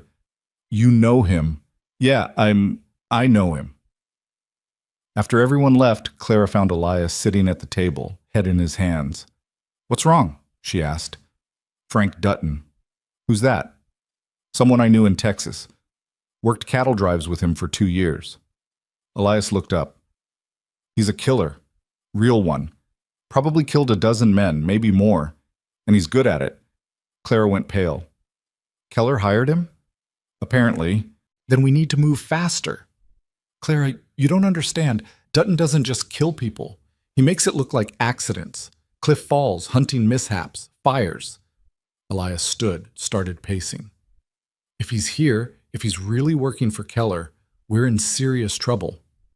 Then what do we do? I don't know. Elias, I don't know. He slammed his hand on the table, made Clara jump. Immediately he regretted it. Sorry, I'm sorry. Clara came over, took his hands. We'll figure it out, together. But for the first time since they'd started this fight, Elias wasn't sure they could. The next morning, he rode into Livingston alone. Told Clara he was checking on supplies, but really he was looking for information. He found it in the saloon, where a bartender he'd known for years told him that, yes, Frank Dutton had been in town. 3 days ago. Staying at the hotel, drinking alone, asking questions about local ranchers, asking questions about Elias Mercer specifically. Elias rode home faster than he should have, the horse laboring through the snow. He got back to find Clara in the yard talking to a stranger. The man was tall, lean, with a face that looked carved from old leather. He wore a long coat and a gun on his hip, and when he turned to look at Elias, his eyes were dead and empty. Frank Dutton. Elias dismounted slowly, hand moving toward his rifle. Clara, get in the house. He said he's an old friend, Clara said, but she was already backing away, reading the tension in Elias's posture. We're not friends, Elias said. Never were. Dutton smiled. That's harsh, Elias. We rode together for 2 years. And I found out what you really were. That's when we stopped riding together. Still holding a grudge over that rustler in Fort Worth? He was stealing cattle. He was a kid, 15 years old. You shot him in the back. He was armed. He was running away. Dutton shrugged. Ancient history. I'm here on business. I know what business. Keller sent you. Actually, I'm here to deliver a message. Dutton pulled a piece of paper from his coat. For Mr. Keller. He wants to make a deal. Elias didn't take the paper. What kind of deal? Simple one. You stop spreading lies about his operation. You stop interfering with his business. And in return, he doesn't pursue legal action against you for slander and defamation. That's not a deal, that's a threat. Call it what you want. But Mr. Keller's being generous. He could have just handled this differently. You mean the way you usually handle things? Dutton's smile widened. I'm just delivering a message. What you do with it is up to you. Get off my land. Now, Elias, that's no way to treat an old friend. We're not friends. And if you're still here in 10 seconds, I'm going to shoot you. You wouldn't do that, not in front of your pretty wife. Clara had moved to the porch. Now she raised Elias's spare rifle, pointed it at Dutton. He might not. I will. Dutton looked between them, still smiling. Then he dropped the paper in the snow. Think about it. You've got 3 days to accept. After that, Mr. Keller's offer expires. He mounted his horse and rode out, taking his time, making it clear he wasn't afraid. When he was gone, Clara lowered the rifle. Her hands were shaking. That was him? Yeah. He's terrifying. Yeah. They went inside. Elias built up the fire while Clara made coffee, both of them needing something to do with their hands. Finally, Clara said, What are we going to do? What we planned. Gather evidence. Go to the territorial government. We don't have 3 days for that. Then we'll have to make a decision. Clara set down her cup. What kind of decision? Elias looked at her. At his wife, carrying his child, standing in the cabin they'd built together. The life they'd created from nothing. Everything he'd never thought he'd have. We can leave, he said. Sell the homestead. Move somewhere Keller's reach doesn't extend. Start over. Run away. Survive. Clara was quiet for a long time. Then she said, Is that what you want? I want you safe. I want our child safe. That's not what I asked. Elias stood, walked to the window. Outside, the valley stretched white and endless. The land he'd bought with 8 years of wages, the home he'd built with his own hands, the future he'd imagined. No, he said, it's not what I want. Then we stay. Clara came to stand beside him. We fight, and we win. Clara, Dutton will kill us. Maybe, or maybe we're smarter than he thinks. This isn't a game. I know that. She turned to face him. But I also know that if we run now, we'll be running forever. Every time someone threatens us, we'll fold. Every time things get hard, we'll quit. That's not the life I want. And I don't think it's the life you want either. She was right. Again. Always.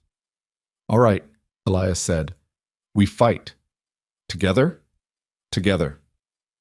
They had 3 days. It wasn't enough time, but it would have to be.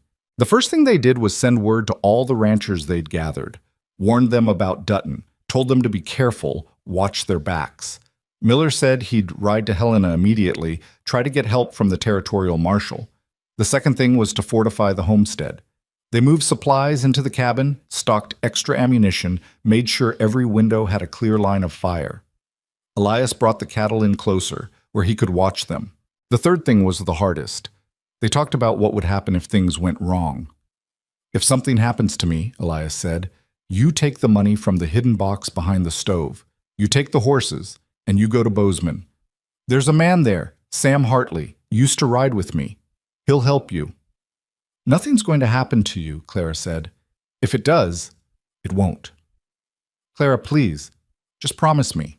She looked at him for a long moment. Then she said, All right, I promise. But only if you promise me something. What? If something happens to me, you don't do anything stupid. You don't go after Keller alone. You don't get yourself killed for revenge. You take care of our child. The thought of losing her made Elias's chest tight. I promise. They held each other that night, neither of them sleeping much. Every sound made them jump. Every shadow looked like Dutton coming back. But morning came quiet, and the day after that. On the third day, Elias rode into town. Clara wanted to come, but he made her stay behind. If Dutton was waiting to make his move, Elias wanted Clara as far from the danger as possible. Livingston was quiet. Snow fell light and steady. Elias hitched his horse outside the general store and went in, bought supplies he didn't really need. Just wanted to be seen. Wanted Keller and Dutton to know he wasn't hiding. He was coming out when he saw them. Dutch Keller and Frank Dutton standing in front of the saloon, watching him. Elias walked over, slow, deliberate. "Time's up, Mercer," Keller said. "What's your answer?" "No deal." Keller's face darkened. "You're making a mistake." "So you keep saying." "Last chance." "Still no." Dutton stepped forward. "You sure about that, Elias? Think about that pretty wife of yours." Elias's hand moved to his gun. "You go near her, I'll kill you." "Big talk from a man who's outnumbered." "I'm not afraid of you, Frank." "Maybe you should be." They stood there, hand on guns, while the street cleared. People ducking into buildings, watching from windows. Everyone knew what was happening, what was about to happen. Then Sheriff Wade came running up. "Now hold on, nobody's drawing any guns in my town." "Your town?" Elias said. "This is Keller's town. You just live in it." Wade's face went red. "That's enough, Mercer." "Is it? You going to arrest me for telling the truth?" "I'm going to arrest you if you don't move along." "Arrest him?" Keller laughed. "Sheriff, the man just threatened to kill someone in front of witnesses." "Did I?" Elias looked at Dutton. "I thought I was just making conversation." "Sounded like a threat to me," Dutton said. This was spiraling. Elias could feel it. In another minute, someone was going to draw, and once that happened, people would die. He stepped back, raised his hands. "I'm leaving." "Smart choice," Keller said. Elias mounted his horse. Before he rode out, he looked at Keller one more time. "This isn't over." "No," Keller said. "It's not." Elias rode home fast. When he got there, Clara was waiting in the yard, rifle in hand. "What happened?" "They wanted me to draw. I didn't." "That was smart." "Was it? Because now they know we're not backing down, which means they'll come for us." "Then we'll be ready." They spent the evening preparing, loading guns, checking ammunition, going over the plan for if someone attacked in the night. Elias kept looking at Clara, at the way she moved around the cabin, efficient and determined, at the slight swell of her belly that was just starting to show. "Maybe you should go to Mrs. Harmon's," he said. "No." "Clara, I said no. We're partners. Where you are, I am." "Even if it gets you killed?" "Even then." They were still arguing about it when they heard horses. Multiple horses. Coming fast. Elias grabbed his rifle and moved to the window. Outside in the darkness, he could see shapes moving. Men on horseback surrounding the cabin. Then a voice called out, "Mercer, we need to talk!" It wasn't Keller or Dutton. It was Thomas Brennan. Elias opened the door cautiously. Brennan was there, along with 5 other men from the coalition, all of them armed. "What's going on?" Elias asked. "Keller's planning to hit you tonight," Brennan said. "Dutton and 4 hired guns. They're coming from the South Road." "How do you know?" "Because I was there when he gave the order." Brennan dismounted. "I'm done, Mercer. I'm done pretending this is about grazing rights. I'm done watching him terrorize people, and I'm done being on the wrong side." The other men nodded. One of them said, "We all are." Elias looked at them. 6 men. Not much against Dutton and 4 killers, but it was more than he had. "Why should I trust you?" he asked. "Because my wife threatened to leave me if I didn't help her aunt," Brennan said. "And because you're right. About everything. Keller's out of control, and someone needs to stop him." Clara appeared behind Elias. "They're telling the truth." "How do you know?" "Because they're here. If they wanted to help Keller, they'd just wait for him to attack." She was right. Elias stepped aside. "All right, come in. We've got work to do." They had maybe an hour before Dutton arrived. It wasn't much time, but they used it well. Set up positions, created firing lanes, moved the horses to safety. When they were ready, Elias looked around at the men who'd chosen to stand with them. Brennan and his friends. Clara with her rifle. The life they'd built together, now about to be tested by fire. Whatever happens, Elias said, thank you for coming. Thank us if we survive, Brennan said. Then they waited, in the darkness, in the cold. For the violence they all knew was coming. They came at midnight. Elias saw them first, shadows moving against the snow. 5 riders approaching from the south, exactly like Brennan had said. They weren't trying to hide, weren't trying to be quiet. That worried him more than anything. Dutton didn't need to sneak. He knew what he was doing. Positions, Elias said quietly. The men scattered, Brennan and 2 others to the barn, 2 more behind the woodpile. Clara stayed in the cabin with Elias, both of them at opposite windows, rifles ready. The riders stopped maybe 50 yards out. Dutton's voice carried across the cold air. Elias Mercer, come out and talk. Elias didn't move, didn't respond. I know you're in there, and I know you got friends with you. Saw Brennan's horse out back. Dutton laughed. That's fine, more the merrier. Still, Elias waited. Here's how this goes, Dutton called. You got 2 choices. You and your wife come out now, get on horses, and ride out of the valley. Leave everything behind, or we come in and take you out. Your choice. Clara looked at Elias across the dark cabin. We're not leaving. I know. So what do we do? Before Elias could answer, gunfire erupted from the barn. Brennan had opened up on the riders, catching one of them in the shoulder. The man screamed and fell from his horse. Then all hell broke loose. Dutton and his men scattered, returning fire. Muzzle flashes lit up the darkness. Bullets punched through the barn walls, through the cabin windows. Elias and Clara dropped to the floor as glass shattered above them. You all right? Elias shouted. Fine, stay down. Elias crawled to the window, raised his rifle, and fired at a shadow moving near the barn. Missed. Fired again. This time the shadow went down. More gunfire from the woodpile. One of Brennan's men was shooting steady and controlled, pinning down Dutton's people behind their horses. But Dutton himself had disappeared. That made Elias's skin crawl. Where is he? Clara asked. I don't know. The shooting continued for maybe 5 minutes, then suddenly it stopped. Silence fell across the yard, broken only by the moaning of the wounded man Brennan had shot. Elias scanned the darkness, looking for movement. Nothing. Then smoke started rising from the barn. No, Brennan shouted from inside. No, no, no! Fire. Dutton had circled around and set the barn on fire. Get out of there, Elias yelled. Brennan and his men came running out, silhouetted against the flames. Dutton's remaining gunmen opened fire immediately. One of Brennan's friends went down hard. Didn't get up. Brennan made it to the cabin, crashed through the door, blood streaming from a gash on his forehead. He's burning everything. How many men does he have left? 3, maybe 4. I hit one for sure. The barn was fully engulfed now, flames reaching high into the night sky. The cattle inside were screaming terrible, inhuman sounds. Elias felt sick. We have to get them out, Clara said. It's too late. Elias. It's too late. He grabbed her shoulders. The barn's gone. If we go out there, we're dead too. Clara looked at him with tears streaming down her face. Then she pulled away and raised her rifle. Then we make him pay for it. She moved to the window and started firing, methodical, controlled. Every shot aimed at the muzzle flashes from Dutton's men. Elias joined her. So did Brennan and the others who'd made it to the cabin. They poured fire into the darkness, and slowly, Dutton's men stopped shooting back.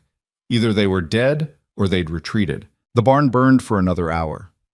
They watched from the cabin windows, helpless, as years of work turned to ash.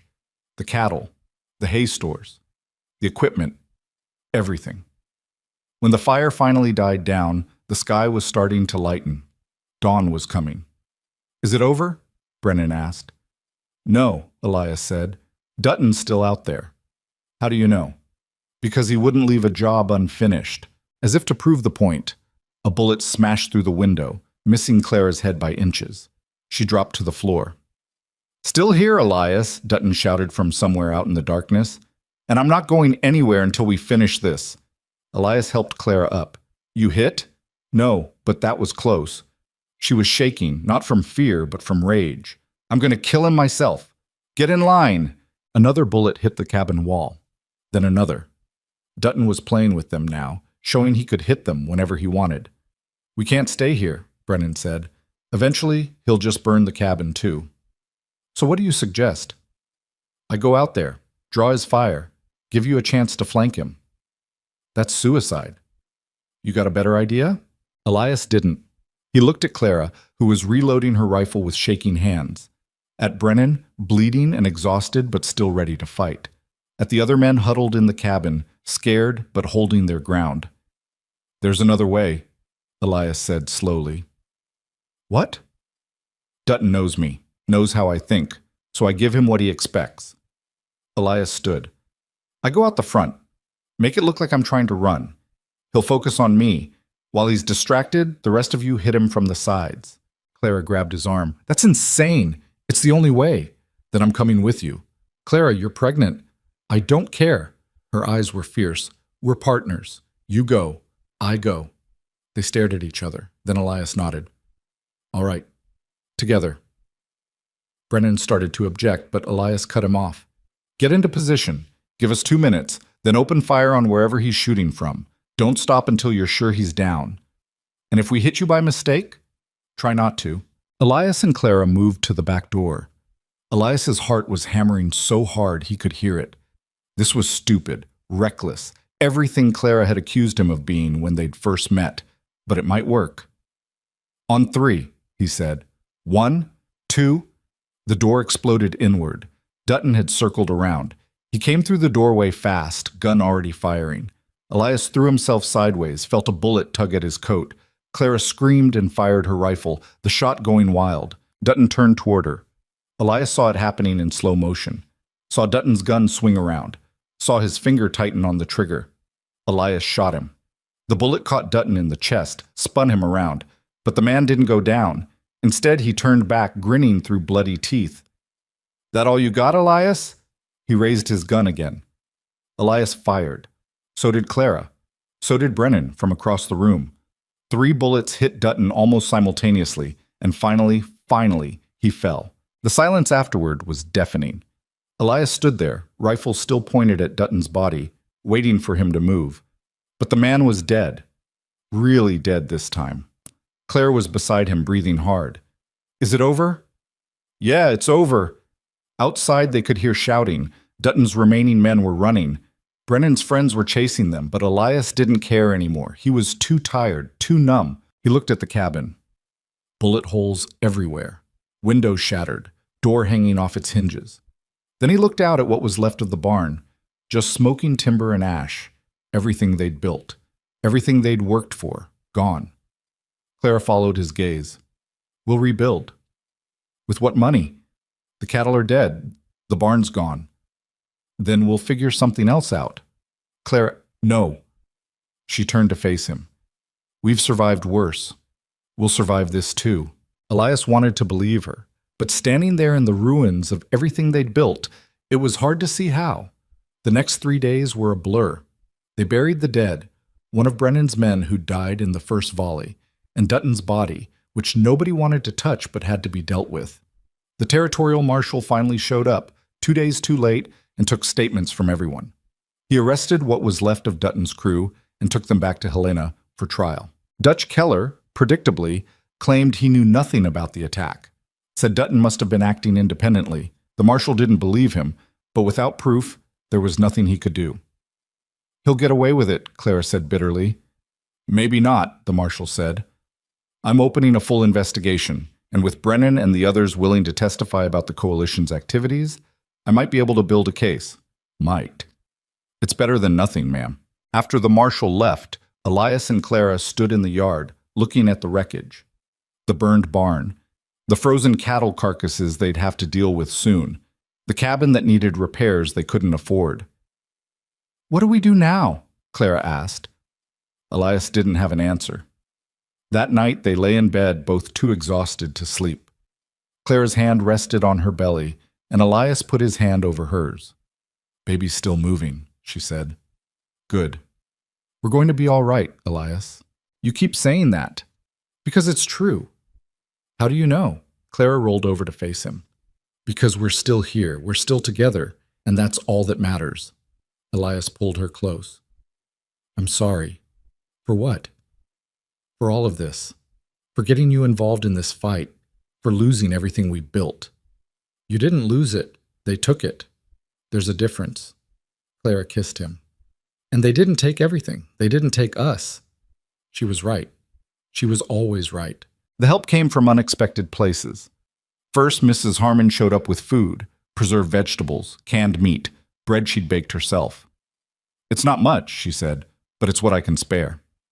Then Jacob Miller arrived with lumber. Had some extra from a project that didn't pan out. Figured you could use it more than me.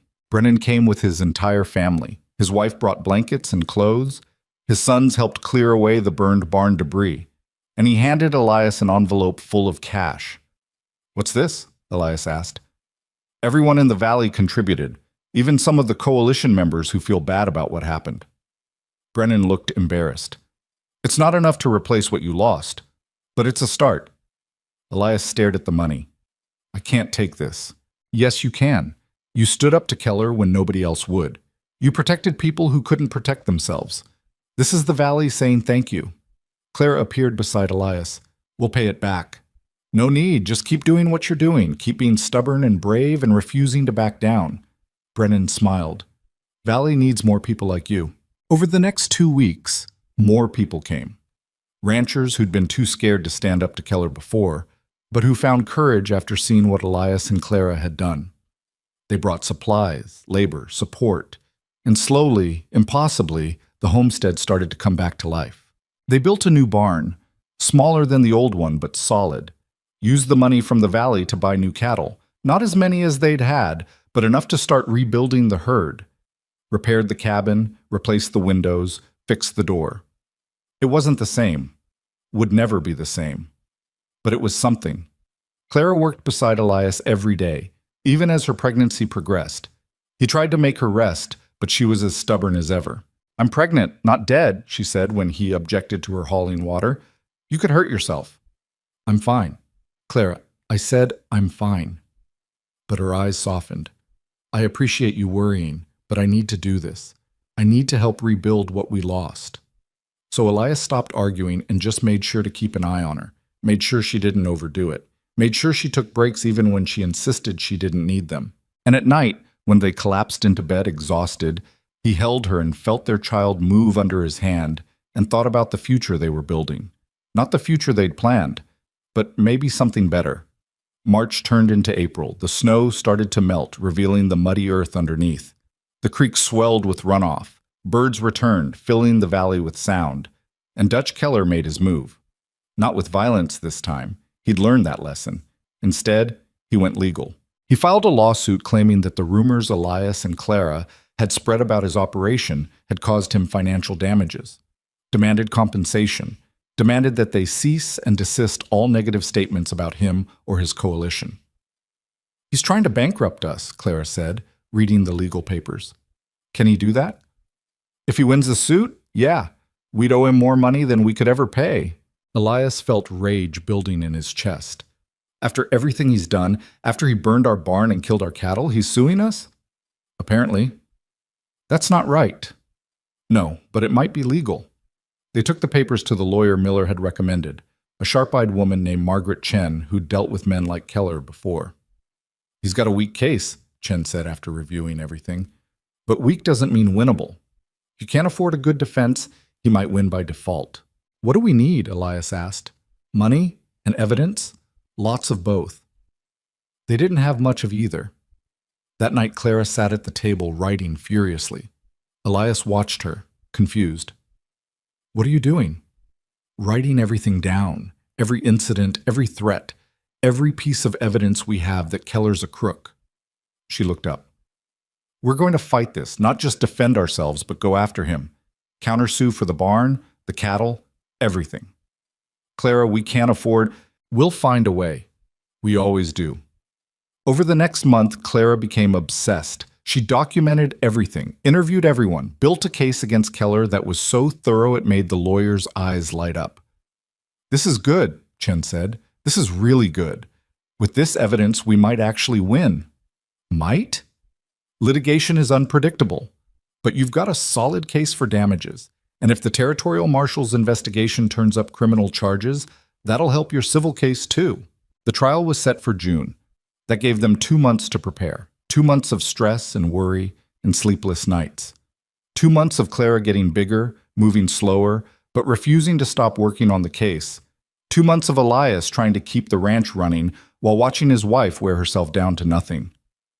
"You need to rest," he told her one night. "I will, after the trial.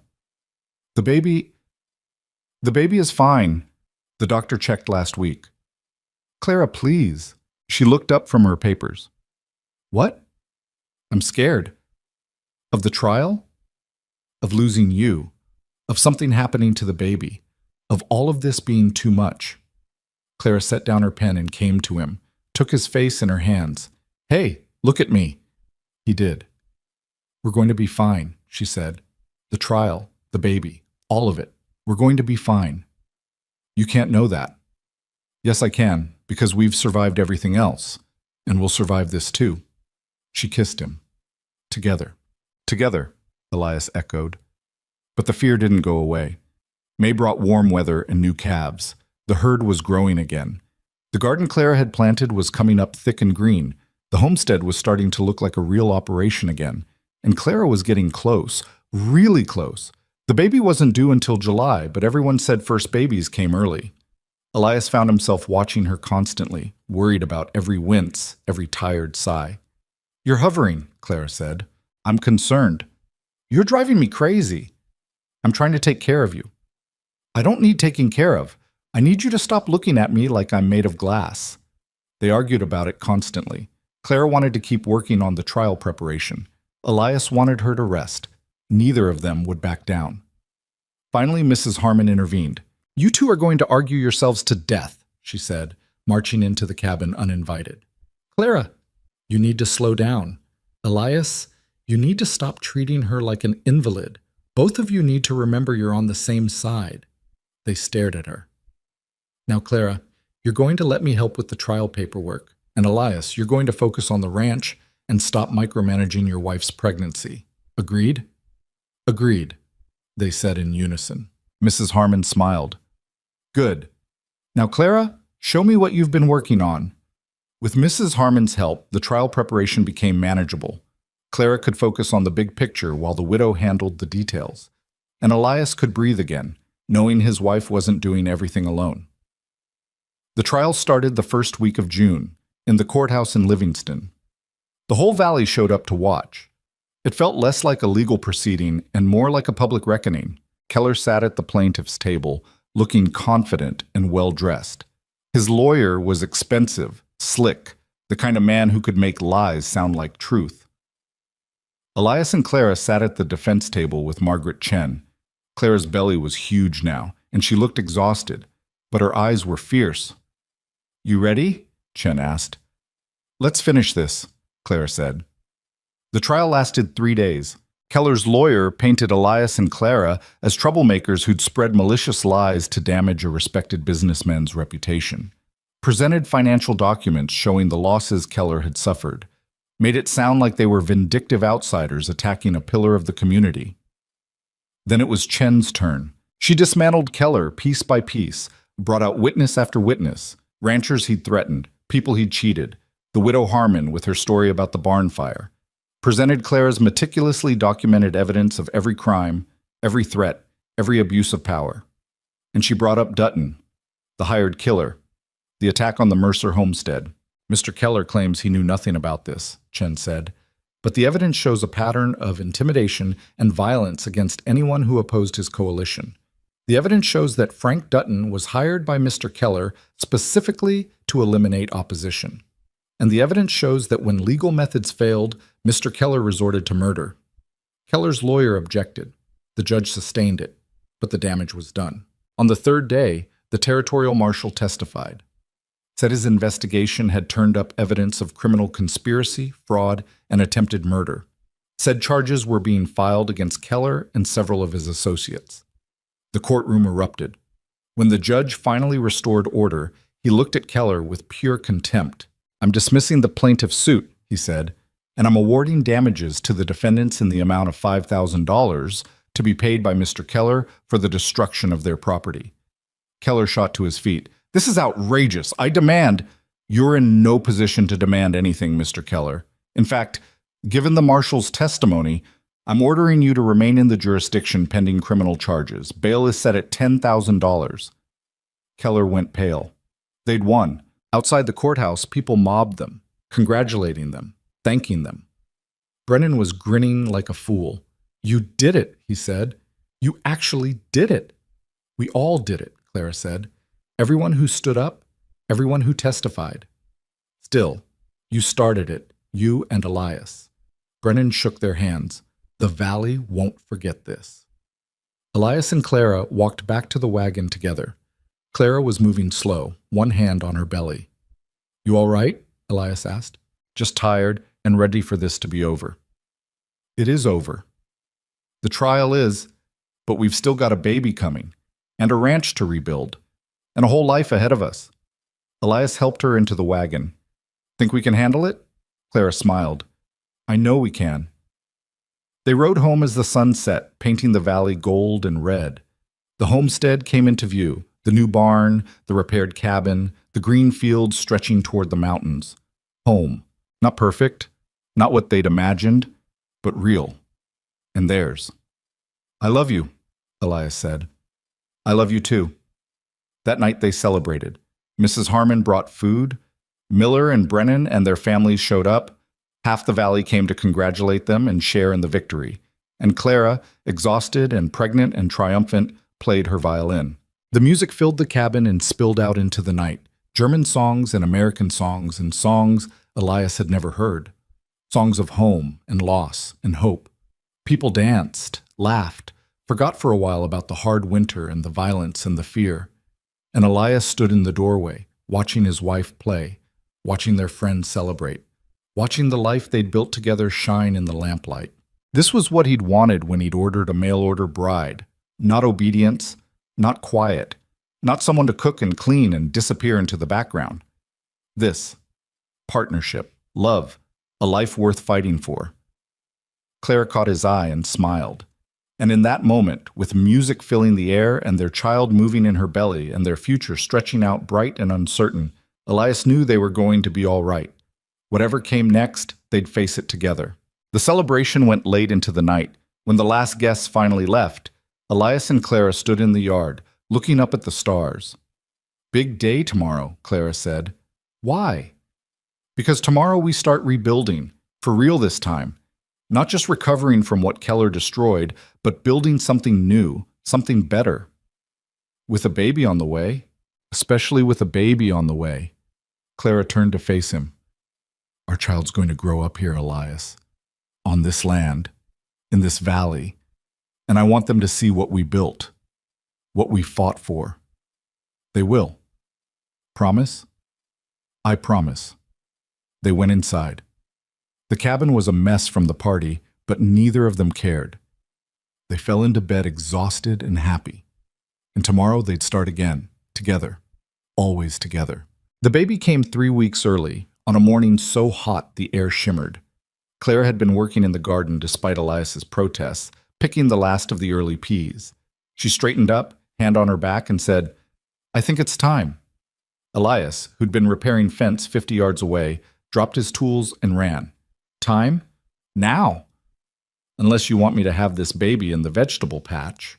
He got her inside, sent Brennan's oldest son riding for Mrs. Harmon and the midwife in town, then stood helplessly while Clara gripped the table edge and breathed through a contraction. What do I do? He asked. Boil water, get towels, don't panic. I'm not panicking. You're absolutely panicking. Another contraction hit and Clara's knuckles went white. Just stay with me. So he did. Boiled water he didn't know what to do with. Gathered every towel in the cabin, held Clara's hand while she crushed his fingers and cursed him in German and English, both. Mrs. Harmon arrived first, took one look at the situation, and shooed Elias out. But out. This is women's work. She's my wife. And she'll still be your wife after the baby comes. Now get out of the way before I throw you out. Elias retreated to the porch, where Brennan had shown up with his wife. They sat with him while the sun climbed higher and the sounds from inside the cabin got worse. Clara screamed, then screamed again. Elias shot to his feet. "I should be in there.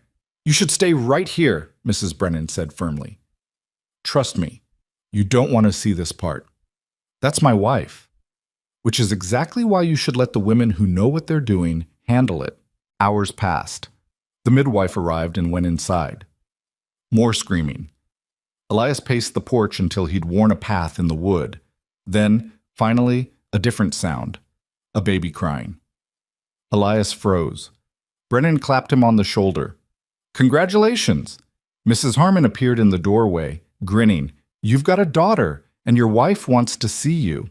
Elias went inside on shaking legs. Clara was in bed, sweaty and pale and exhausted, holding a tiny bundle wrapped in blankets.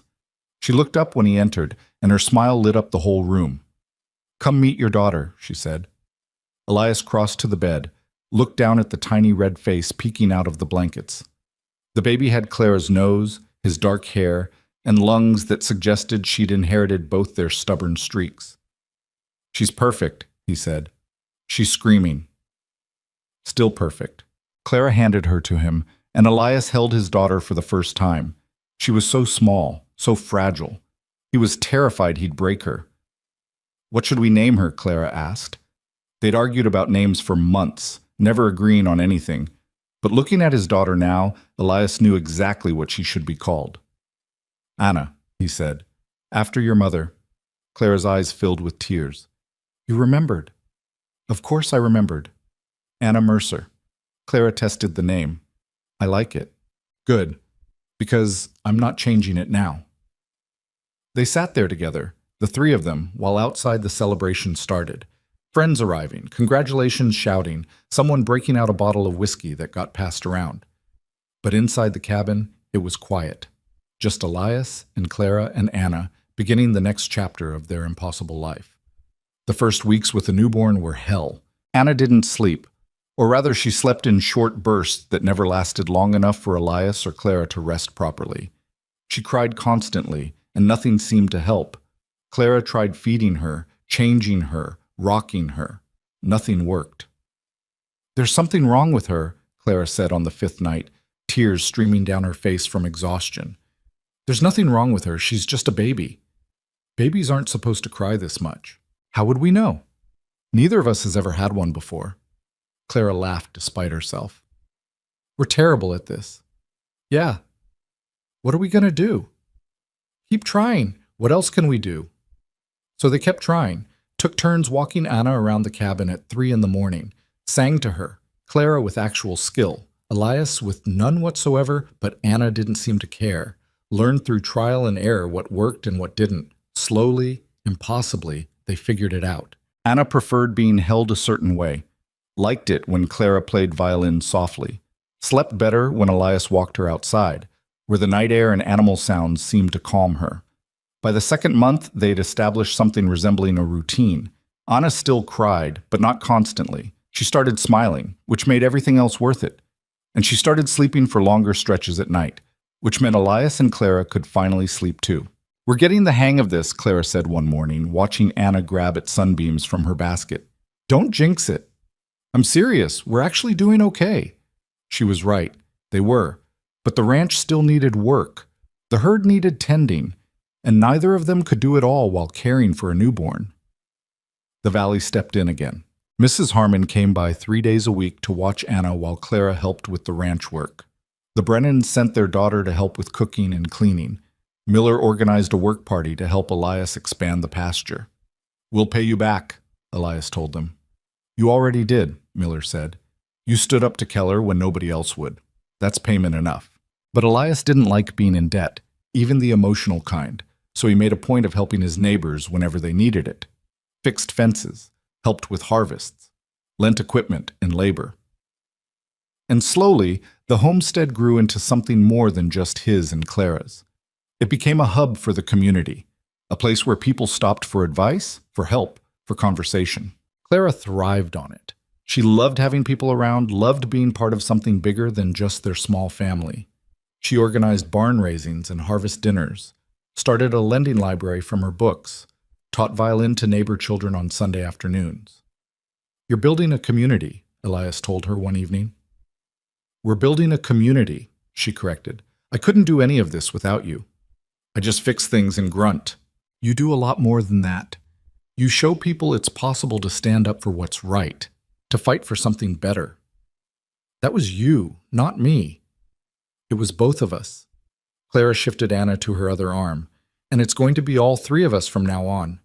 Elias looked at his wife and daughter, backlit by the setting sun, and felt something he'd never thought he'd feel. Complete. Like all the pieces of his life had finally fallen into place. Summer turned to fall. Anna grew, started trying to roll over, grabbed everything within reach. The ranch prospered, the herd was healthy, the garden had produced more than they could use, and Clara's eggs were selling well in town, and Dutch Keller went to trial. The criminal trial was everything the civil one hadn't been: fast, brutal, and public. The prosecution laid out years of intimidation, fraud, and violence. Witness after witness testified about threats, burned barns, stolen land. Keller's lawyer tried to fight it, but the evidence was overwhelming. And when Thomas Brennan testified about Keller hiring Dutton specifically to kill the Mercers, the jury's faces went hard. It took them 2 hours to convict. Keller was sentenced to 15 years in territorial prison. His assets were seized to pay damages.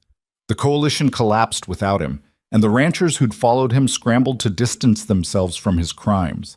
Elias and Clara didn't attend the sentencing. They stayed home with Anna, working the ranch, living their lives. "Don't you want to see him punished?" Mrs. Harmon asked. "He's already punished," Clara said. "He lost everything. That's enough for me." "What about justice?" "Justice is us still being here, still together, still building our life." Clara looked out at the valley. "That's all the justice I need." Winter came again, but this time they were ready. The new barn was stocked with hay. The cattle were healthy and protected. The cabin was warm and solid. And they had Anna, who experienced her first snow by trying to eat it. "She's got your stubbornness," Elias said, watching his daughter grab fistfuls of snow and shove them in her mouth. "And your lack of common sense," Clara replied. They celebrated Anna's first Christmas with half the valley crammed into their cabin. Clara played violin while people sang. Someone brought a fiddle and joined her. The music got loud and joyful and spilled out into the cold night. Elias held Anna, who was fascinated by the candles, and watched Clara play. She caught his eye and he smiled back. This was it. This was what he'd been searching for all those years. Not just a wife, not just a home, but a life. Full and messy and complicated and worth every hard moment. The years that followed weren't easy. Nothing worth having ever was. They had another child 2 years later, a son they named Thomas after Brennan, and another daughter 3 years after that, who they called Catherine after Clara's sister who'd finally started writing again. The homestead grew. More land, more cattle, a bigger house to hold their growing family. Elias built the library he'd promised Clara, a whole room just for books, where she taught the valley children to read. They had hard years, droughts and early freezes and cattle that died anyway. Years when money was tight and worry kept them up at night. Years when they fought over stupid things because they were tired and scared.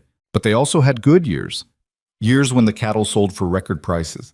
Years when all 3 children stayed healthy through winter.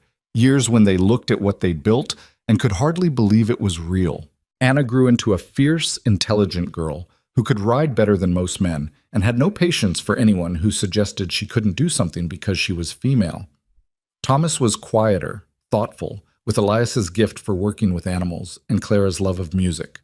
Catherine was pure chaos, fearless and loud, and determined to do everything her older siblings did. Elias taught them to work the land, to respect the animals, to value hard work and honesty. Clara taught them to read, to think, to question authority when authority was wrong. Together, they taught them that family wasn't just blood. It was the people who showed up when you needed them. The neighbors who helped rebuild after disasters. The community that formed around shared struggle and shared triumph. The valley changed too. More settlers came. The railroad extended north. Livingston grew from a rough frontier town into something approaching civilization. Montana became a state in 1889, and they celebrated with the whole territory. But some things didn't change. The Mercers were still the family people went to when they needed help. Still, the ones who stood up when standing up was necessary. Still the ones who proved that two stubborn people who refused to quit could build something that lasted.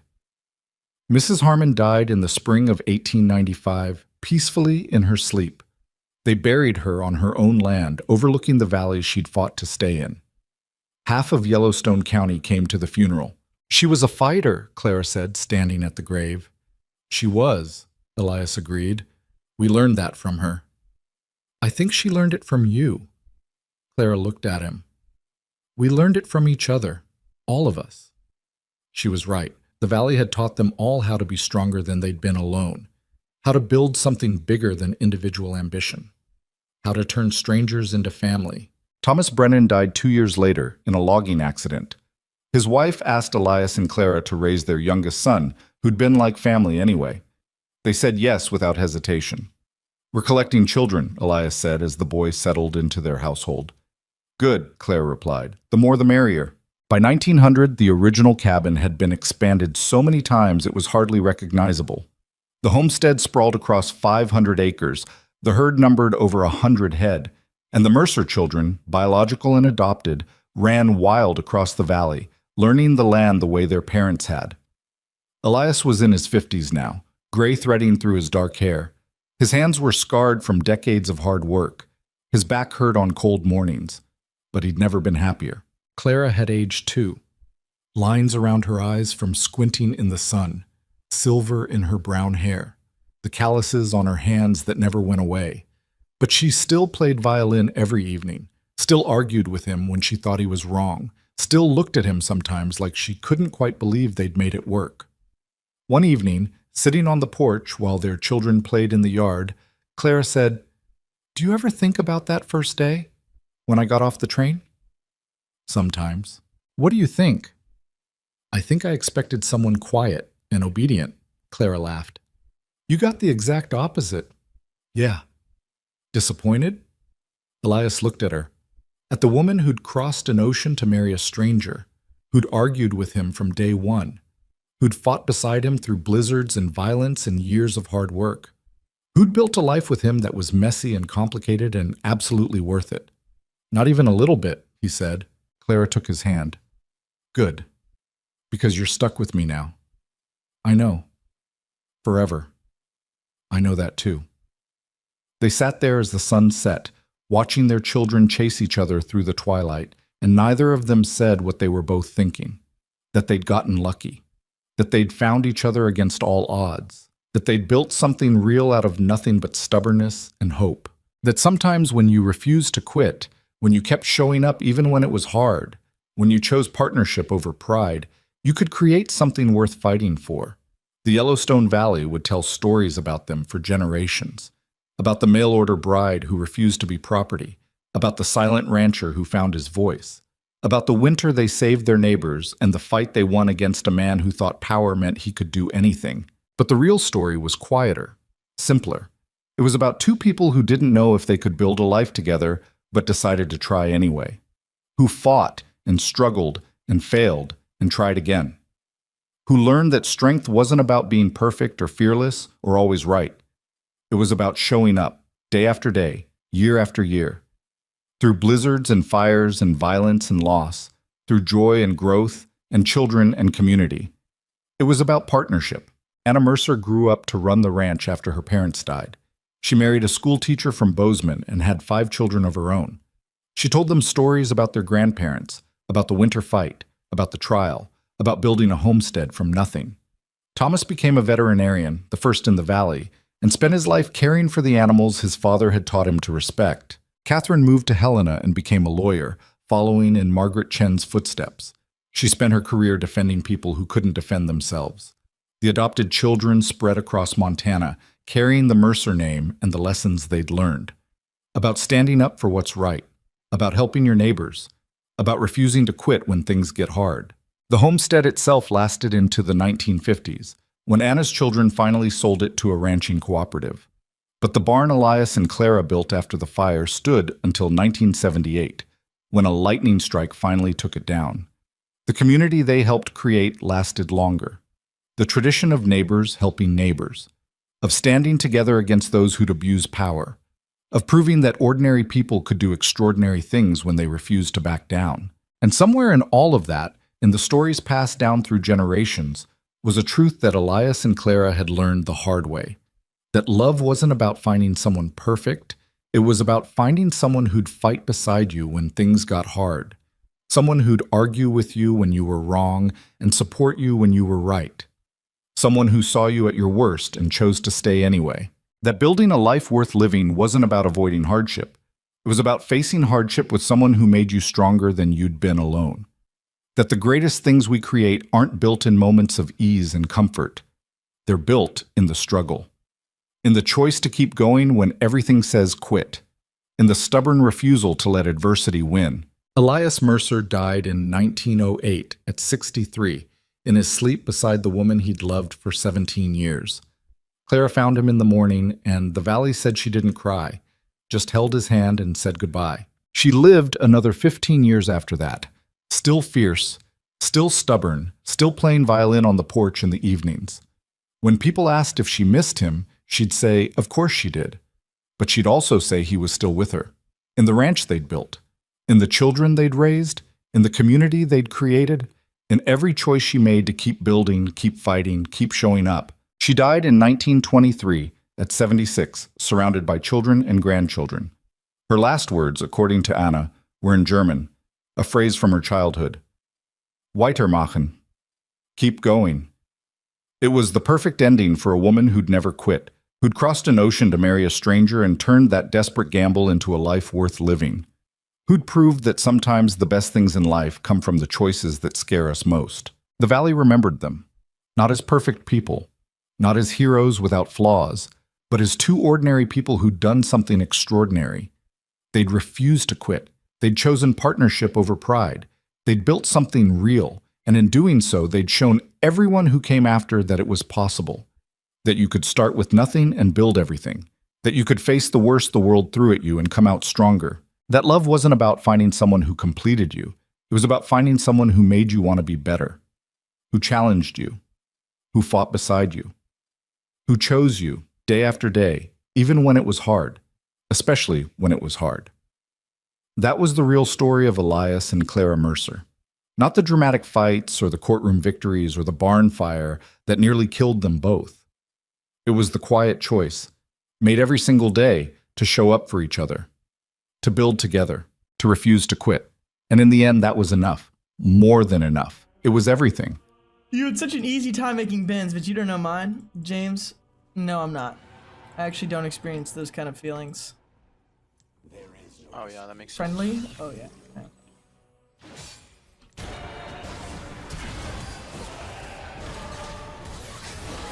Double flash.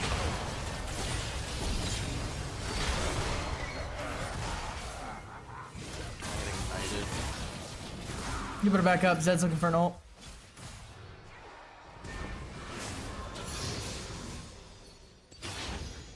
No, I don't, Sam. Sorry, I'm past those kind of things. You need more characteristics. What the fuck does that mean, G-Man? The fuck? That genuinely upset me. That actually upset me. You need more characteristics. Alright, Why bro. did Poppy just take blue buff? This That one's guy's gonna just piss me running around off, like bro. An actual troll. On Spectrum. Okay.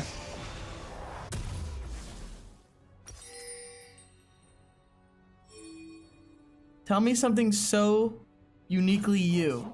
Man, if you don't know, you'll never know. There's no one like James. Not for real. Ben could do it, right, Ben? There's something wrong with this James Poppy, is a bro. food lover, a connoisseur of the sorts. Oh my god, run, Graves. Never met anyone like James for real. I fear I'm getting banned again. Why? What did you do?